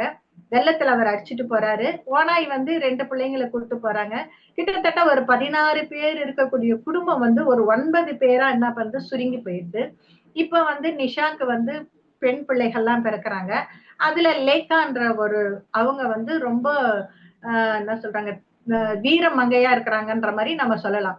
ஏன் அப்படின்னா, இப்போ ஆண்களுக்கு இணையா பெண்களும் என்ன பண்ற வேட்டையாடுவாங்க. இவங்களோட முக்கிய உணவு இறைச்சியா இருந்தாலும் தேனும் ஒரு விதத்துல இவங்களோட முக்கிய உணவா இருக்கு. அப்ப என்ன பண்ணுவாங்கன்னா, மலை தேன் ஒண்ணு இருக்கும். தேன் வந்து கரடிக்கு ரொம்ப பிடிக்கும் இல்லையா? அந்த கரடி கூட ஏற முடியாத இடத்துல இருக்கக்கூடிய தேனை இந்த லேக்கா என்ன பண்ணுவாங்கன்னா, ஊர்ந்து அப்படின்னு இருக்கும். ஒரு பாம்பு மாதிரியோ இல்லாட்டி பல்லி மாதிரியோ ஒரு மரத்து மேலேயே ஊர்ந்து, அது யாராலும் எடுக்க முடியாது இருக்கக்கூடிய ஒரு தேனடை என்ன பண்ணுவாங்க, கொம்புங்கள்லாம் கட்டி அந்த தேனடையில ஒரு தொலைய போட்டு அந்த நெருப்பு வச்சு விஷ தேனுங்கள்லாம் அழிச்சிட்டு அந்த தேனை வந்து எடுத்துட்டு வருவாங்க. கிட்டத்தட்ட அது வந்து ஒரு 30-50 கொள்ளளவு தாங்கக்கூடியதா இருக்குது அப்படின்ற மாதிரி போட்டிருந்தாங்க. இது வந்து இந்த குடும்பத்துல மட்டுமே இது சிறப்பா பேசப்படல. இவங்களை சுற்றி வேற வேற குடும்பங்கள்லாம் இருப்பாங்களே, அவங்க வந்து லேக்காவோட சிறப்பை வந்து ரொம்ப புகழ்ந்து பேசுறாங்க. இப்ப நிஷாக்கு என்ன ஆகுது அப்படின்னா, அடுத்தது லேக்கா வந்துருவா. லேக்கா வந்தா தன்னோட அதிகாரம் வந்து பயனில்லாம போயிடும். நம்ம நினைக்கிறத செய்ய முடியாது. அதனால இவளோட பெண்ணுன்றதை விட அடுத்த தன்னோட இடத்துக்கு இன்னொருத்தர் வர ஒரு போட்டியால தான் அவங்கள பாக்குறாங்க. அப்ப அவங்கள எப்படியாவது சாகடிக்கணும் அப்படின்றதுதான் அவங்களோட எண்ணமா இருக்கு. அப்ப என்ன நினைப்பாங்க, தூக்குறப்ப கழுத்து நெரிச்சு சாவிச்சிடலாமா அப்படின்ற மாதிரி அவங்களுக்கு தோணும். அப்ப அடுத்த நேரமா அவங்களே யோசிப்பாங்க, என்னன்னா அவன் தன்னை விட வலிமையானவ, அவளை நம்மளால சாகடிக்க முடியாது. சரி, மற்றவங்க யாராவது உதவிக்கு கூப்பிடலாம்னா லேக்காவோட ஆணையை கண்ணால காட்டின கையால செய்யக்கூடியவங்க நிறைய பேர் இருக்காங்க. அதனால அதுவும் பண்ண முடியாதுன்றதுக்காக அந்த லேக்காவை எப்படியாவது கொல்லணும்ன்றதுக்காக வகை தேடிக்கிட்டே இருப்பாங்க. அந்த நேரம் பார்த்து லேக்காவோட ஒரு 3 வயசு பையன் என்ன பண்ணுவான்னா, நிஷா கிட்ட வருவான். நிஷா கிட்ட ஒரு சிவப்பு கலர் பழங்கள்லாம் இருக்கும். அந்த குழந்தை கிட்ட பழம் கொடுக்குற மாதிரி ஒரு பழத்தை தூக்கி போடுவான். அப்ப வந்து அந்த வால்கா நதிக்கரையில வந்து அவங்க பூமியை விட கொஞ்சம் தாழ்ந்த நிலையில இருக்கும். அப்போ அந்த நதிக்கரையில தானே நாகரிகெல்லாம் உருவாச்சு. அவங்க சுத்தி இருக்கிறதே நதிக்கரையோட தான் இருப்பாங்க. அப்ப அந்த பழம் போட்டவொன்னா அந்த பழம் உருண்டு போகும். அப்ப போய் எடுத்துட்டு வருவான். மறுபடியும் கொஞ்சம் தூரத்துக்கு தள்ளி போடுவா. மறுபடியும் போய் எடுத்துட்டு வருவான். 3வது முறை என்ன பண்ண, வேகமா போட்ட பிறகு அந்த குழந்தை என்ன பண்ண, கால் தவறி நதியில விழுந்துரும். விழுந்துட்ட உடனே நிஷா என்ன பண்ணுவானா, இப்பதான் பாக்குற மாதிரி ஐயோ குழந்தை ஆத்துல விழுந்துச்சு அப்படின்றப்போ லேக்கா என்ன பண்ணுவா, எதையுமே யோசிக்காம என்ன பண்ணுவான்னா ஆத்துல குச்சிடுவா. குச்சிட்டு அந்த குழந்தையை காப்பாத்துறதுக்காக ஆத்துல குடிப்பா. அந்த தண்ணி எப்படி இருக்கணும்னா ஊசி மாதிரி குத்தும். அதாவது ரொம்ப சில்லுன்னு இருக்கும். பனி இருக்கிறதுனால அந்த குழந்தை என்ன பண்ணும், கொஞ்ச நேரத்துல என்ன பண்ணும், அதுவே ஒரு மாதிரி மயக்க நிலையில ஆயிடுவான். இந்த லேக்கா என்ன பண்ணுவான்னா, அந்த குழந்தைய ஒரு கையில இட்டுக்கிட்டு ஒரு கையில நீச்சல் அடிச்சு கரை சேரத்துக்கு வரப்போ அவளோட கழுத்து பாகத்தை யாரும் இருக்கிற மாதிரி இருக்கும். யாருன்னு பார்த்தோம்னா அவங்களோட தாய் நிஷா தான். இவளுக்கு தெரிஞ்சிச்சு எப்படி இருந்தாலும் தன்னை கொல்ல போறாங்கன்றது அவளுக்கு புரிஞ்சிச்சு. அதனால என்ன பண்றான்னா, அவங்கள கொல்றதுக்கு இவளும் ட்ரை பண்றான். என்னாச்சு, முயற்சி பண்றா. முயற்சி பண்றப்போ இந்த நிஷா என்ன பண்ணுவாங்கன்னா, லேக்காவை வந்து அப்படியே தண்ணியில அழுத்தி சாகிறதுக்கு தன் மார்பெல்லாம் மேல வச்சு அந்த அவளோட எடைய முழுக்க அவ மேலேயே வெயிட்ட வந்து அழுத்துவாங்க. அப்ப என்ன பண்றேன்னா, குழந்தை வந்து கையை விட்டு போயிடும். அப்ப ஆத்துல போனதுலன்னா அந்த குழந்தைய இவளால காப்பாற்ற முடியல. லேக்காக்கு ரொம்ப கோவம் வந்துரும், தன் குழந்தை போயிடுச்சுன்னு. அதனால என்ன பண்ணுவாங்க, நிஷாவோட கழுத்தை என்ன பண்ணுவாங்க, பிடிச்சு இருக்கிறதுக்காக பண்றப்ப அந்த 2 பேரோட போராட்டம் அந்த வால்காவோடய போயிடும். அவங்க இவங்கள மயக்கச்சு விழுந்துருவாங்க. அவங்க அதிக எடை இருக்கிறதுனால லேக்காவால அவங்கள தள்ளி விட்டுட்டு நீந்து கரை வர முடியாதனால 2 பேருமே அந்த கரையோட போயிடுறாங்க. இப்ப வந்து நிஷாவோட கதை முடிஞ்சிருச்சு. அடுத்தது வந்து என்னன்னா திவாவோட கதை வரும். டைம் இருக்கா? டைம் ஆயிடுச்சுங்களாயா? ஆயிடுச்சுங்கம்மா. இப்ப இந்த கதையில மட்டும் நான் என்ன, இந்த ஒரு கதையில என்ன நடந்ததுன்னு நான் இதை சொல்லிடுறேன். ஏன்னா இது வந்து நம்ம எதுக்காக ஏன் அப்படின்ற மாதிரி ஒண்ணு இருக்கும். இந்த இது வந்து என்னன்னா, அந்த காலகட்டத்துல மனிதர்களுக்கு வந்து திருமணம் என்ற அமைப்போ தந்தை என்ற கருத்தாவோ தெரியாது. குழந்தைகள் அனைவரும் பெயரால் மட்டும்தான் அழைச்சாங்க. எமிமாள் அம்மா, ஒரு நிமிடம். சொல்லுங்க ஐயா. நீங்கள் இந்த நாவலை பற்றிய உரையை இந்த ஒரு நாளோடு முடித்து கொள்ள வேண்டும் என்று முயற்சி செய்யாதீர்கள். நீங்கள் 2 கதைகளை ஒரு நாள் பேசியிருக்கிறீர்கள். இந்த நூலில் 20 கதைகள் உள்ளன. ஒரு நாளைக்கு 2 கதை என்ற வீதம்.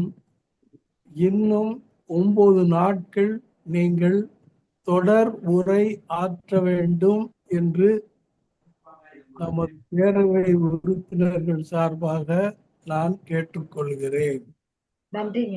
ஏனென்றால் அந்த கதையை மிக தெளிவாக விரிவாக ரசிக்கும்படி உரையாற்றுகிறீர்கள். நன்றி. எனவே இப்போ நீங்கள் முற்படும் மூன்றாவது கதை சுருக்கமாக நீங்கள் சொல்வதை நாங்கள் விரும்பவில்லை. சரிங்க. எனவே தொடர் சொற்பொழிவாக பால்காவிலிருந்து கங்கை வரை பாகம் 1 இன்று முடித்திருக்கிறீர்கள். பாகம் 2 அடுத்து நீங்கள் சொல்லுகிற தேதியில் உங்களுக்கு வாய்ப்பு அளிப்பார் நமது காமராஜ் ஐயா அவர்கள். எனவே இதை நீங்கள் 10 சொற்பொழிவுகளாக ஆற்ற வேண்டும் என்பது என்னுடைய ஆசை மட்டுமல்ல, இந்த பேரவை உறுப்பினர்களின் ஆசையாகவும் இருக்கும் என்று நான் உறுதியாக நம்புகிறேன். நன்றி. எனவே நீங்கள் 10 நாள் உரையாற்ற வேண்டும் என்று வேண்டி கேட்டுக்கொள்கிறேன். நன்றி, வணக்கம். நன்றிங்க. நன்றி, மிக்க நன்றிங்க. இந்த வாய்ப்பளித்த அனைவருக்கும் என் நன்றியை கூறி விடைபெறுகிறேன். நன்றி, வணக்கம். சிறப்பாக உரையாற்றி இன்றைய சிறப்பு அழைப்பாளர்கள் கவிஞர் நிர்மலா அவர்களை கலந்துரையாடவும் பேரவையின் சார்பாக நன்றிகள் தெரிவித்துக் கொள்கிறோம். வாழ்த்துறை வழங்குவதற்கு நீதியரசர் நடராசன் ஐயா அவர்களை அன்புடன் அழைக்கிறோம். இத்துடன் தயாரில் இருக்குமாறு திருக்குறள் காமராஜ் ஐயா அவர்களை அன்புடன் கேட்டுக்கொள்கிறோம். அனைவருக்கும் வணக்கம். இன்று நமது பேரவையின் கவிஞர் எமிமாள் அவர்கள் வால்காவிலிருந்து கங்கை வரை என்ற ராகுல சாங்கிருத்தியாயன் எழுதிய நூலை பற்றிய அதில் காணப்படும் கதைகள் பற்றிய உரையை ஆற்றினார். அவர் அந்த நூலின் ஆசிரியர் பெயரை சொல்லும் போது ராகுல் சாங்கிருத்தியாயன் என்று சொன்னார். ராகுல் என்ற இல் கிடையாது, ராகுல சாங்கிருத்தியாயன் தான் அதனுடைய சரியான பெயர் என்பதை தெரியப்படுத்திக் கொள்கிறேன். இந்த சில நூல்களில் ராகுல் என்று இருக்கின்றன, சில நூல்களில் ராகுல என்று இருக்கிறது. ஆனால் ஒரிஜினல் பெயர் ராகுல சாங்கிருத்தியாயன் என்பதுதான். பொது உடைமை இயக்கத்தினர் இந்த நூலை பேசாத ஒரு பொது உடைமையாளர் இருக்கவே முடியாது என்ற அளவிலே பொது உடைமை கட்சியை சார்ந்தவர்கள் இந்த வால்காவிலிருந்து கங்கை வரை என்பதை அந்த 50களிலும் 60களிலும் அதிகமாக பரப்பினார்கள். அதன் விளைவாக நான் 60ன் முற்பகுதியில் இந்த நூலை அப்பொழுதே நான் வாங்கி படித்திருக்கிறேன். கல்லூரியில் படித்த காலம் அது. பின்பு அது மிகவும் பழமையாகிவிட்டது என்பதனால் இப்பொழுது 2 வருடத்திற்கு முன்பு புத்தக கண்காட்சியில் திரும்பவும் 2ஆம் முறையாக இந்த நூலை நான் வாங்கி வைத்திருக்கிறேன். அந்த அளவுக்கு இந்த நூலின் மீது உள்ள ஈடுபாடு என்னுடையது என்பதை தெரிவித்துக் கொள்கிறேன். இந்த நூல் நான் பிறந்த வருடம் வெளியிடப்பட்டது. நான் பிறந்த வருடம் 1943. அந்த கண முத்தையா அவர்கள் 1949 தான் இதை தமிழில் மொழிபெயர்த்து வெளியிட்டார். நான் வாங்கிய முதல் புத்தகம் கண முத்தையா மொழிபெயர்த்த நூல்தான். இப்பொழுது இன்னொரு ஆசிரியருடைய நூலை வைத்திருக்கிறேன். இதுல இந்த நூல்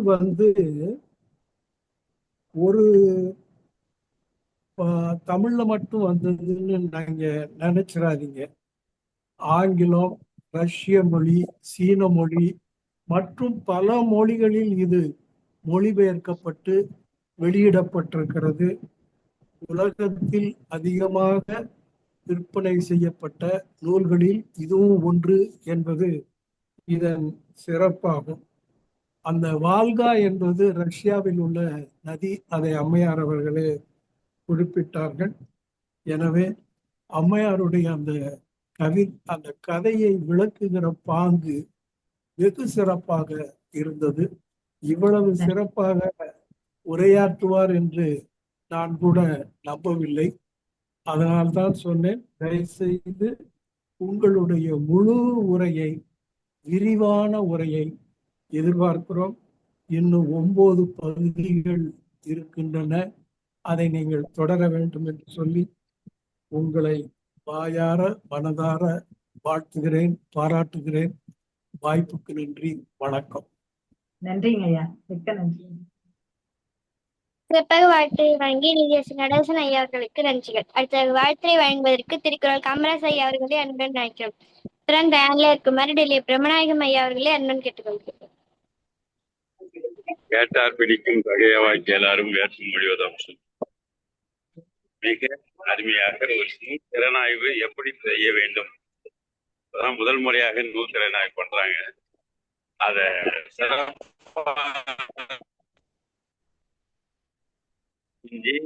ஒரு நல்ல நூலை நான் கேட்டுக்கிட்டே தான் வந்தேன். இப்போ கூட பாத்தீங்கன்னா பேருந்து பயணத்துக்கு இருக்கேன்.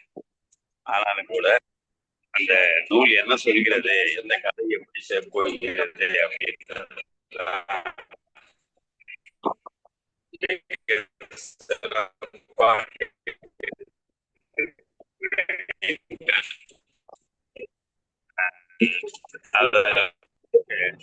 பாத்தீங்கன்னா அந்த பகைவர்களின் எப்படி தன்னை கவரும் என்ற ஒரே குறிக்கோளோடு வாழ்ந்திருக்கிறார்கள், அதுவும் இந்த காலத்துல அப்படின்றதெல்லாம் ரொம்ப சிறப்பான விஷயம். அதெல்லாம் எடுத்து ரொம்ப சிறப்பு. ஐயா சொல்லி அடுத்த மாதம் இது 2ஆம் பாகத்தை நீங்கள் எடுத்து செல்லலாம். இல்லைங்கய்யா, இதுவே போதும், நான் இன்னொரு நூல் எடுத்துக்கொள்கிறேன், எத்தனையோ கதைகள் இருக்கிறது, எத்தனையோ நூல்கள் இருக்குது அப்படின்னு சொன்னீங்கன்னா அதையும் நீங்க செஞ்சீங்கன்னா அதான் சிறப்பான ஒரு முன்னெடுப்பாக அருமையா பண்ணிருக்கீங்க. உங்களுக்கு என்னுடைய வாழ்த்துக்கள், அன்பையும் பாராட்டையும் தெரிவிக்கிறேன். ரொம்ப நன்றி, வணக்கம். நன்றி. சிறப்பாக வாழ்த்துறை வழங்கி திருக்குறள் காமராஜ் ஐயா அவர்களுக்கு நன்றிகள். அடுத்த வாழ்த்துறை வழங்குவதற்கு டெல்லி பிரம்மநாயகம் ஐயா அவர்களை அன்புடன் அழைக்கிறோம். தொடர்ந்து எண்ணில் இருக்குமாறு ஜானகி அம்மா அவர்களை அன்புடன் கேட்டுக்கொள்கிறோம். அழைத்ததற்கு நன்றி முத்து குணமதி. எங்கள் வாழ்வும் எங்கள் வளமும் மங்காத தமிழ் என்று சங்கே முழங்கு. இன்றைய சிறப்பு அழைப்பாளர் சிங்கப்பெண் என்ற அடைமொழியோடு இருக்கின்ற அழைப்புதலை பார்த்து சற்று ஆச்சரியமாக இருந்தது. ஏனால் பெங்களூரில் நான் நேரடியாக பார்த்த பொழுது அவ்வளவு எளிமையின் சிகரமாக இருந்தார். அவரை சிங்கப்பெண் என்று போட்டு ஒரு அந்த இன்றைய நிகழ்வில் அன்றைய சிறப்பு அழைப்பாளர் அவர்கள் அந்த கதையை விவரிக்கும் விதம் நம்முடைய நீதியரசர் சொன்னது போல நம்முடைய அந்த நிகழ்விடத்திற்கே கொண்டு சென்றார். அந்த குகைக்குள்ளேயே நம்ம அமர்ந்தது போன்ற ஒரு உணர்வை ஏற்படுத்தியது அவர் விவரிக்கும் விதம். மிக சிறப்பாக இந்த நூலை திறனாய்வு செய்த கவிஞர் எவிமால் அம்மா அவர்களுக்கு கலந்துரையாடுவோம் பேரவையின் சார்பாக வாழ்த்துக்களையும் பாராட்டுகளையும் தெரிவிப்பதில் மிகுந்த மகிழ்ச்சி கொள்கிறோம். நீதியரசர் சொன்னது போல தொடர்ந்து 9 நாட்கள் இதே தலைப்பில் இதே நூலை பற்றிய திறனாய்வுகளை எதிர்பார்க்கிறோம். வாய்ப்பிற்கு நன்றி, வணக்கம். நன்றி. சிறப்பாக வாழ்த்துறை வழங்கி டெல்லி பிரம்மநாயகம் ஐயா அவர்களுக்கு நன்றிகள். அடுத்த வாழ்த்துறை வழங்குவதற்கு ஜானகி அம்மா அவர்களை அன்பன் அழைக்கிறோம். தயாரில் இருக்குமாறு தேசத்தின் மன்னன் ஐயா அவர்களை அன்பன் கேட்டுக்கொள்கிறேன். அனைவருக்கும் என்னுடைய இனிய மாலை வணக்கத்தை தெரிவித்துக் கொள்கிறேன். நிலவுக்குள் குளிர்ச்சியை வைத்து, மலருக்குள் தேனை வைத்து, மனிதனுக்குள் நம்பிக்கையை வைத்த இந்த இயற்கையின் கதையை சொன்ன அம்மா அவர்களுக்கு என்னுடைய வாழ்த்துக்களும் பாராட்டுகளும். எப்பொழுதுமே ஆறு தனக்காக ஓடுவதில்லை, மரம் தனக்காக பழுப்பதில்லை. அதுபோல நூலாசிரியர்களும் அந்த நூலை தனக்காக எழுதுவதில்லை. கதையாசிரியர் என்னவோ ரசனையோடு எழுதினாரா என்னன்னு எனக்கு தெரியல. ஆனால் ரொம்ப ஒரு கதா கலட்சேபம் நடந்தது போல இந்த கதையை கூறிவிட்டார். ஆனா உண்மை கதை விடவில்லை, கதையை கூறினார். மொத்தத்தில் பொதுவாக ஆசிரியர்களுக்கு ஒரு குணம் இருக்கும். நாம் என்ன சொல்ல வரோமோ அதை மாணவர்கள் தலையில கண்டிப்பா ஏத்திட்டு தான் போகணும். அந்த மாதிரி இன்னைக்கு அவையில எல்லார் தலையிலையும் இந்த கதையை ஏத்திட்டீங்க. மொத்தத்துல மாணவர்களாக மாதிரி கதை கேட்டுட்டோம். அடுத்தது எப்படின்னா, எங்களை இன்னைக்கு காட்டுல இருந்து கூட்டிட்டு வந்து ஆத்தங்கரையில விட்டுட்டீங்க. அடுத்த மாசம் வந்து எங்களை காப்பாத்தி கூட்டிட்டு போவீங்களா? அது வரைக்கும் நாங்க வெயிட் பண்றோம். ரொம்ப அருமையாக இருந்தது. அடுத்தது 6000 வருஷத்துக்கு முன்ன அங்கேயும் லேடி ஒரு வில்லியா இருந்திருக்காங்க பாருங்க கதையில. அங்கதான் ட்விஸ்டே வச்சிங்க. அப்பவும் வில்லிகளா இருந்திருக்காங்க, ஹீரோ இருந்திருக்காங்க, கதாநாயகி எல்லாமே இருந்திருக்கிறாங்க. கதை உண்மையில ரொம்ப அருமையா இருந்தது. அம்மா அவர்களுக்கு இந்த ஐயா சொன்னது போல மாதம் மாதம் கதைகளை கூறி எங்களை வளர்த்தெடுக்குமாறு உங்களை அன்புடன் வேண்டி விரும்பி கேட்டுக்கொள்கிறோம். நன்றி அம்மா. நன்றி நன்றி நன்றி. சிறப்பாக வாழ்த்தை வழங்கி ஜானகி அம்மா அவர்களுக்கு நன்றிகள். அடுத்தது வாழ்த்தை வழங்குவதற்கு தேசாபிமானன் ஐயா அவர்களே அன்பன் அழைக்கிறோம். திறந்த இருக்குமாறு பல்லிடம் சாமிநாதன் ஐயா அவர்களே அன்பன் கேட்டுக்கொள்கிறோம். அழைத்ததற்கு மிக்க நன்றி குணமதி.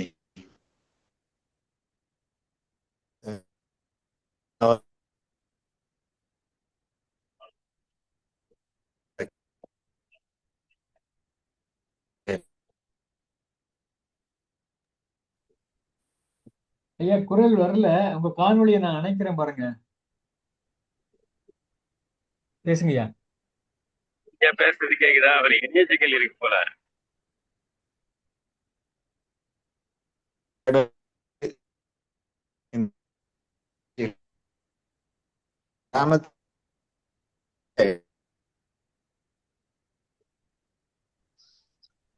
வீடியோ நிறுத்திட்டு பேசுங்க, வீடியோ நிறுத்திட்டு பேசுங்க.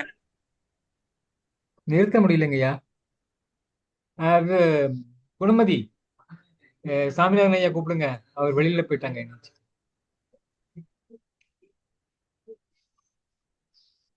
இணைய சிக்கல். பல்லடம் சுவாமிநாதன் ஐயா அவர்களை அன்போடு அழைக்கிறோம். தொடர்ந்து ஆயத்த நிலையில் இருக்குமாறு செந்தமிழ் பாடகி பாக்கியலட்சுமி அவர்களை அன்போடு கேட்டுக்கொள்கிறோம். வாருங்கள் பல்லடம் சுவாமிநாதன். அனைவருக்கும் வணக்கம். பல்லடம் சுவாமிநாதன். கவிஞர் சி. எமிமா அவர்களின் வாழ்க்காமது தங்கை வரை உரை மிகவும் சிறப்பாக இருந்தது. நன்றி, வாழ்த்துக்கள். பல்லடம் சாமிநாதன். மகிழ்ச்சி மகிழ்ச்சி, சிறப்பு. தொடர்ந்து வாழ்த்துறை வழங்குவதற்கு அவர்களை ஊர் வழியா தான் வரேன் திருப்பூருக்கு. பொள்ளாச்சில இருந்து திருப்பூர் வந்துட்டு இருக்கான். வாருங்கள் தேசாபிமான் ஐயா. வந்துட்டேங்க ஐயா. இணையம் கிடைக்குமோ கிடைக்காதோன்னு ஆரம்பிக்கிறேன், கிடைக்காம போகுது ஐயா. இருந்தாலும் பரவாயில்ல, உங்களை எல்லாம் பார்த்ததுல இந்த பாருங்க, காமராஜர் ஐயா ஒரு புன்சிரிப்பு, நம்ம நீதிபதி ஐயா ஒரு புன்சிரிப்பு, அது இல்லாம என்னோட பேத்தி சுவாதி இருக்கு பாருங்க, ஏங்க ஐயா ஏன் தாத்தா இன்னும் கலந்துக்காம இருக்கீங்க, ஏன் தாத்தா இன்னும் வரமாட்டேங்கிறீங்க அப்படின்னு அதை பார்க்கும்போதே நம்ம ஏன் கலந்துக்கலன்னு எந்த வேலையும் எல்லா வேலையும் ஒதுக்கிட்டு கலந்துக்கணுங்கிற ஒரு ஆவலை உருவாக்குது. மகிழ்ச்சி ஐயா. இந்த நிகழ்ச்சியில அம்மா பொது உடைமை கருத்துக்களை பற்றி பேசினார். அந்த கருத்துக்களை எடுத்துரைத்தார். நமது நீதிபதி ஐயாவும் அதை தொடர்ந்து சொல்லி வாருங்கள் என்று கேட்டுக்கொண்டிருக்கிறார். இதுல எடுத்துரைக்கும் பாங்கை பற்றி நாம ஏற்கனவே சொல்லி இருக்கிறோம். ஆசிரியர் எப்படி அமைய வேண்டும், அவர் சொல்லுகின்ற அந்த 100% கருத்துக்களும் மாணவனுடைய மனதில் பதிய வேண்டும். நம்ம அம்மா 20 ஆண்டுகளாக அரசு பள்ளி ஆசிரியராக பணியாற்றி கொண்டு வருகிறார். மாணவர்களின் நலனில் அக்கறை கொள்பவராக இருந்திருக்கிறார். அதனால ஒரு ஆசிரியர் மாணவர்களுக்கு எந்த விதத்திலே சொல்லிக் கொடுத்தால் அது மனதில் ஏறுமோ அந்த வகையில் சொல்லிக் கொடுக்கக்கூடிய ஒரு பாங்கை பெற்றதனால் இன்றைக்கு இவர் சொல்லுகின்ற ஒவ்வொரு கருத்தும் நமது மனதில் ஏறியது. அதனால அவர் மீண்டும் மீண்டும் இந்த கருத்துக்களை எடுத்துரைக்க வேண்டும். அதோடு மட்டுமல்ல, பகுத்தறிவு கருத்துக்களை, பொது உடைமை கருத்துக்களை எடுத்து சொல்வதில, அது பரப்பப்படுவதில மக்களிடம் போய் சேர வேண்டும் என்கின்ற ஆவல் உடையவன் நான். அதனால் வாருங்கள் அம்மா, உங்களுடைய கருத்துக்களை மீண்டும் மீண்டும் தாருங்கள் அம்மா. இன்னும் எத்தனையோ சொல்ல வேண்டியிருக்கு, எனக்கு அனைத்து கருத்துக்களையும் சொல்லி முடியுங்கள். உங்களுடைய பேச்சை கேட்க ஆவலாக இருக்கின்றோம். அந்த கருத்தை நாங்கள் உட்கொண்டு அதனை மற்றவர்களும் எடுத்து சொல்லவும், மற்றவர்கள் கேட்கின்றார்களோ இல்லையோ, எங்களது வழிமுறையில் வருகின்ற குழந்தைகளுக்காவது சொல்லித் தரலாம் என்கின்ற ஆவலிலே இதை நான் சொல்லி வருகிறேன். எடுத்து உரைத்த உங்களுடைய பாங்கிற்கு நன்றி அம்மா, நன்றி, வாழ்த்துகள். நன்றிங்க ஐயா, நன்றி. சிறப்பாக வாழ்த்துறை வழங்கிய தேசாபிமானன் ஐயா அவர்களுக்கு நன்றிகள். அடுத்த வாழ்த்துறை வழங்குவதற்கு செந்தமிழ் பாடகி பாக்கியலட்சுமி அம்மா அவர்களை அன்பன் அழைக்கிறோம். திறன் தயாரில் இருக்குமாறு திருமதி அன்னபரணி அம்மா அவர்களை அன்பன் கேட்டுக்கொள்கிறோம். அழைத்ததற்கு நன்றி. அனைவருக்கும் வணக்கம். மிகவும் சிறப்பான உரை அம்மா. மனிதர்களை அப்பொழுதே தங்களை எப்படி பாதுகாத்து கொள்ளணும் அப்படின்றது எவ்வளவு திறமையா இருந்திருக்காங்க. அதுவும் பெண்கள் எவ்வளவு ஒரு திறமை வந்தவர்களா இருந்திருக்காங்க அப்படின்றத எடுத்து சொல்லியிருக்கீங்க. மிகவும் சிறப்பான உரை அம்மா. நன்றி, வாழ்த்துக்கள். நன்றி. சிறப்பாக வாழ்த்துறை வழங்கி செந்தமிழ் படைக்கு பாக்கியலட்சுமி அம்மா அவர்களுக்கு நன்றிகள். அடுத்ததாக வாழ்த்துறை வழங்குவதற்கு திருமதி அன்னபூரணி அம்மா அவர்களது அன்புடன் அழைப்பு. இன்று சிறப்பு அழைப்பாளர் சிங்கப்பெண் கவிஞர் எமி அம்மாளுக்கு முதற்கண் என்னுடைய வணக்கத்தை தெரிவித்துக் கொள்கிறேன். சான்றோர் பெருமக்களுக்கும் குழந்தைகளுக்கும் என்னுடைய வணக்கங்கள். இன்னைக்கு தலைப்பு வால்காவிலிருந்து கங்கை வரை அப்படிங்கிற ஒரு எடுத்து சொன்னாங்க. அதாவது ஆசிரியர் ராகுல் சாங்கிரத்தினுடைய இதை திறனாய்வு பண்ணி நமக்கு கதை மாதிரி சொன்னாங்க. அதாவது கதை அப்படியே நீண்டுட்டே போகிறது. அதாவது அந்த வரலாறு எப்படியெல்லாம் இது பண்ணுறதுங்கிறத அழகாக பேச ஆரம்பித்தாங்க. அதாவது அந்த சிறப்பு வருங்காலத்தில் எப்படி இருக்கு அப்படிங்கிறது, நிகழ்காலத்தில் எப்படி இருக்குது, எதிர்காலத்தில் எப்படி இருக்குது அப்படிங்கிற மாதிரி அந்த வரலாற்று இதை அழகாக சொன்னாங்க. இந்த வரலாற்று நூல்கள் அப்போவே நிறைய இது இருந்திருக்கு. இந்த நூலை அதாவது ஒரு நூலை ஊசியில் கோக்கிற மாதிரி கோத்தானா நிறைய துணிகளை கோணிகள் துணிகள் எல்லாத்தையும் தைக்கலாம். அதே மாதிரி புத்தகத்தை அந்த ஒரு மனிதன் புத்தகத்தை படிக்க படிக்க அவனுக்கு அறிவு வளரணுங்கிறது அந்த உதாரணம் ரொம்ப அருமையாக இருந்தது. அப்புறம் அந்த ஆசிரியர் எந்த மனநிலையில் எழுதினாருங்கிறத சொன்னாங்க. அதாவது 1898 அவர் பிறந்தார். 20 வயதில் எழுத ஆரம்பித்தார். அப்புறம் புரட்சி எழுத்தாளர், பொது உடைமை கருத்துக்களை நிறைய பயன்படுத்தினாருங்கன்னு சொன்னாங்க. அப்புறம் பள்ளி படிப்பை முடித்திருந்தாலும் அவர் கல்லூரியில் இது பண்ணி பேராசிரியராக இருந்தார் அப்படிங்கிறத சொன்னாங்க. அவருக்கு 35 மொழிகள் தெரியும் அப்படின்னாங்க. நமக்கு 1-2-3 மொழிகள் தெரியறதே பெரிய காரியமாக இருக்குது. அந்த காலத்திலேயே அவர் 35 மொழிகளை தெரிஞ்சு வச்சிருக்காருன்னா எவ்வளவு சந்தோஷமாக இருக்குது. அதாவது அவ்வளோ பெரிய பேரறிஞராக இருந்திருக்கிறார். 1949 அந்த முத்தையா அவர் இவரோட இதை தமிழில் மொழிபெயர்த்திருக்கார். இது இந்தியில் இருந்தது அப்படிங்கிறத சொன்னாங்க. அப்புறம் 4000 ஆண்டுகளுக்கு முன்னாலேயே 42 நடந்த நிகழ்ச்சிகளை சொல்லுகிறார். அப்போவே சொன்ன மாதிரி சொல்கிறாரு. பலதரப்பட்ட பயணங்கள் இருக்கிற புத்தகங்களை பற்றி அவர் ஒவ்வொரு செய்தியிலையும் தெரிஞ்சு அழகாக சொல்லியிருக்காங்க. அடுத்தது இந்த புத்தகம் 450 பக்கங்களை கொண்டது அப்படிங்கிறத சொன்னாங்க. அப்புறம் குடும்பத்தில் 6000 ஆண்டுகளுக்கு முன்னால் இருந்த விவரத்தை சொன்னாங்க. அந்த நிஷான்கிறவங்களுடைய கதையை அழகாக சொன்னாங்க.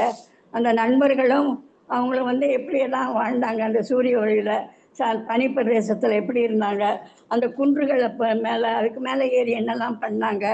அப்புறம் மரங்கள் இலை இல்லாத மரம் இருக்குது, அப்புறம் சதுரமான ஒரு மரம் இருக்குது அப்படிங்கிற மாதிரி சொன்னாங்க. அப்புறம் இந்த மலைக்கு மேலே ஏறி பார்க்கணும் அப்படிங்கிற மாதிரி சொன்னாங்க. அடுத்தது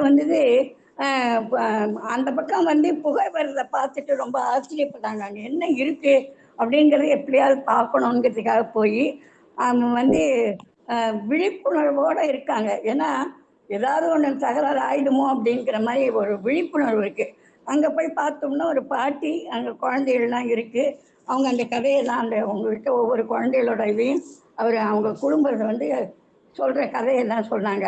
அப்புறம் அங்கே ஓநாய்களோட அட்டுழியம் நிறைய இருக்கும் அப்படிங்கிறத சொல்லும்போது கண் கலங்கி விடுது. ஏன்னா அந்த மனிதர்கள் எப்படி ஓநாய்கிட்ட காப்பாற்றப்பட்டாங்கங்கிறது தெரியல. அதனால் விழிப்புணர்வோடு இருந்ததுனால அவங்கெல்லாம் காப்பாற்றப்பட்டாங்க. அவர்கள் மதுபானம் தேன், அந்த தேனை கண்டுபிடிக்கிறதுக்கு எவ்வளோ தூரம் அவங்க கஷ்டப்பட்டாங்கங்கிறதையும் சொன்னாங்க.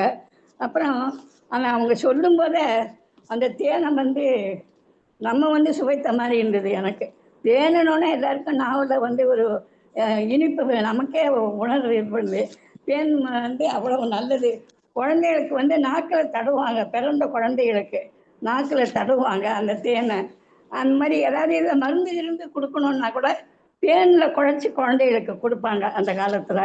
அதே மாதிரி விலங்குகளை அழிப்பதற்கு நெருப்பு மூட்டி அதை இது பண்ணுவாங்க. எப்போ அந்த நெருப்பை அணையாமல் பார்த்துப்பாங்க அப்படிங்கிறது அந்த இது இப்போது இல்லை அப்படிங்கிற மாதிரி சொன்னாங்க. அப்புறம் வேட்டைக்காக நாயை கூட பயன்படுத்தினாங்க. அப்புறம் குடும்பங்கள் சுருங்கி அவர்கள் தேர்ந்தெடுப்பதற்கு மிகவும் அதாவது சிரமப்பட்டார்கள்ங்கிறத சொன்னாங்க. அப்புறம் அந்த நிஷாங்கிற ரேகா வந்த உடனே இவளுக்கு நிஷாவுக்கு பொறாமையாக இருக்குது. அப்புறம் 2 பேருக்கும் தகராறாகி போய் அவள் அந்த குழந்தைய போய் காப்பாற்றுறதுக்கு போகிறா ரேகா. அவளை தண்ணியிலேயே அமைக்கி அந்த மூழ்கடிச்சிடுறாங்கங்கிற அந்த கதை சொல்லும்போது, அதாவது பெண்களுக்குள்ளே ஒரு பொறாமை குணம் தெரியறது நல்லா. அந்த காலத்திலே அப்படி இருந்திருக்கு. அதனால் அம்மா சொன்ன கதையை கேட்கும்போது ரொம்ப அருமையாக இருந்ததுமா. வாழ்த்துக்கள்மா. நன்றி. சிறப்பாக வாழ்த்து வழங்க திருமதி அன்னபிரணியம் அவர்களுக்கு நன்றிகள்.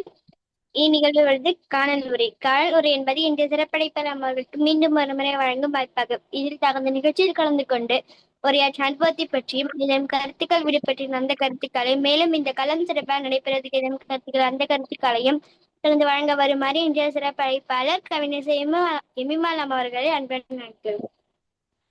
மீண்டும் வணக்கத்தை தெரிவித்துக் கொள்கிறேன். நான் உங்களுக்கு எல்லாருக்குமே மனதார நன்றியை தெரிவிச்சுக்கணும். முதல்ல இந்த புக்கை எடுக்கிறதுக்கான ஒரு காரணம் நீதியரசர் ஐயா தான் நான் சொல்லுவேன். ஏன்னா வர்ணனை சொல்லுவாரு. ஆனா நான் இந்த புக்கை வாங்கியிருக்கேன். வாங்கி ஒரு 4-5 வருஷம் ஆயிருக்கு. வாங்கி ஒரு முறை படிச்சுட்டேன். ஆனா அது ஆழமா படிக்கல. புக்கை வாங்குறேன்னா புக்கை வாங்கி படிக்காம இருக்கிறது கொலைக்கு சமம் அப்படின்வாங்க. அதனால நான் நிறைய புக்கை வாங்குவேன். நிறைய புக்கை வாங்கி நிறைய படிப்பேன். ஆனா எதையுமே ஆழமா நான் போனது கிடையாது. நீங்க வர்ணனை சொன்ன உடனே இந்த புக்ல நான் படிச்சிருக்கிறேனே, இந்த வர்ணனை பத்தி படிச்சிருக்கேனே, அப்ப ஏன் இத மறுபடியும் நான் உங்களுக்காகவே இது உங்களுக்கு தான் நிஜமாவே நான் நன்றி சொல்லணும். ஏன்னா இத நான் ஆழமா படிக்கல.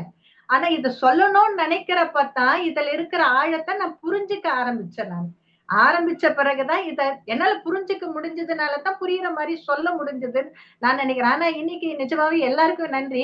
ஆனா நீதியரசர் ஐயாக்கு நிச்சயமா இன்னொரு நன்றியை சொல்லணும். நாட்டிகாமா, நான் உங்களை எதிர்பார்க்கல. உண்மையாவே நான் சொல்லணும்னா, நாட்டிகாமா நீங்க வர மாட்டீங்க அப்படின்ற மாதிரி தான் நான் நினைச்சேன்.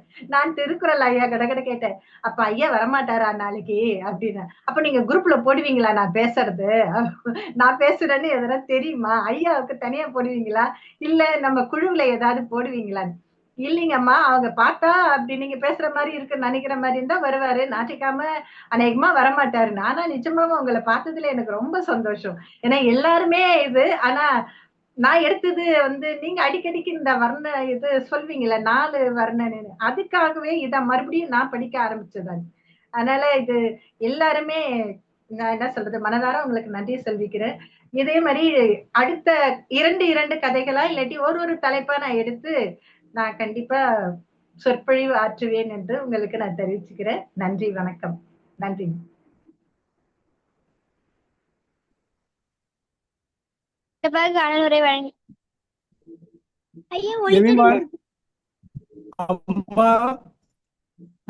சொல்லுங்க ஐயா. எமிமாள் அம்மா, உங்களுக்காகத்தான் நான் இன்று வந்தேன். உங்கள் பெயரை பார்த்ததால் தான் நான் இன்று வந்தேன். வேறு ஏதாவது பேர் இருந்தால் வந்திருக்க மாட்டேன். ரொம்ப ரொம்ப நன்றி. நன்றி, ரொம்ப சந்தோஷம்.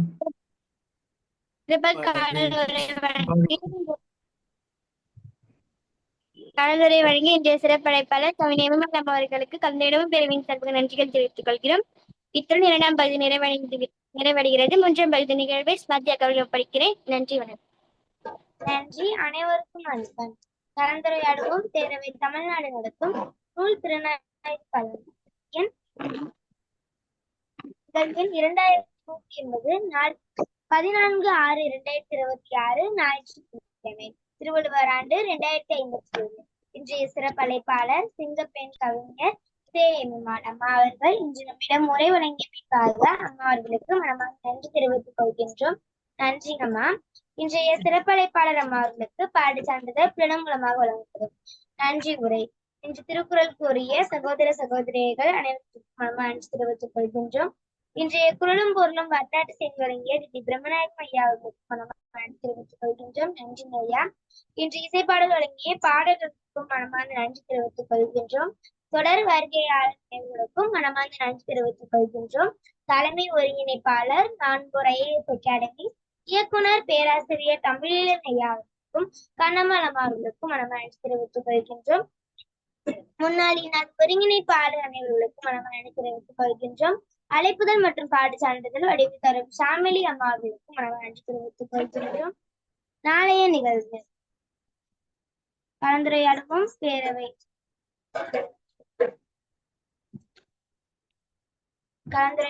பேரவை தமிழ்நாடு நடத்தும் நினைவேந்தல் நிகழ்வு களம் நிகழ்வு எண் 2181 நாள் 15/6/2026 திங்கட்கிழமை திருவள்ளுவர் ஆண்டு 2057 நினைவேந்தல் நிகழ்வு திருமதி நா. பார்வதி நன்னன் அவர்களுக்கு மீண்டும் நாளை மாலை 5 மணிக்கு இணைவோம். மானமும் அறிவும் மனிதனுக்கு அழகு. மனிதனை மனிதனாக்குவோம், தமிழை தமிழாக்குவோம், தமிழை தமிழாகவே ஆழ்வோம். அனைவருக்கும் நன்றி, வணக்கம். நன்றிங்க ஐயா. நன்றி. மகிழ்ச்சி. சற்றப்ப 1/4 நூற்றாண்டுகளாக அறப்பணி என்கிற ஆசிரியர் பணியை செய்து கொண்டிருக்கின்ற இந்த சிறப்பு அழைப்பாளர் கவிதாயினி எம்மிமாள் அவர்களுக்கு மீண்டும் ஒரு முறை கலந்துரையாடுவோம் பேரவையின் சார்பாக வாழ்த்துக்களை பாராட்டுகளையும் தெரிவிப்பதில் மிகுந்த மகிழ்ச்சி கொள்கிறோம். முதல் பகுதியை ஒருங்கிணைத்த இசான் அவர்களுக்கும், 2ஆம் பகுதியை ஒருங்கிணைத்த முத்து குணமதி அவர்களுக்கும், 3ஆம் பகுதியை ஒருங்கிணைத்த குரலமது அவர்களுக்கும் வாழ்த்துக்களும் பாராட்டுகளும் நன்றிகளும். மீண்டும் நாளை மாலை நினைவேந்தல் களத்தில் சந்திப்போம் என்ற நம்பிக்கையை வெளிப்படுத்தி அனைவரின் ஒப்புதலோடு இணையத்தை நிறைவு செய்கிறோம். நன்றி, வணக்கம். நன்றிங்க ஐயா. நன்றிங்க. நன்றிங்க ஐயா.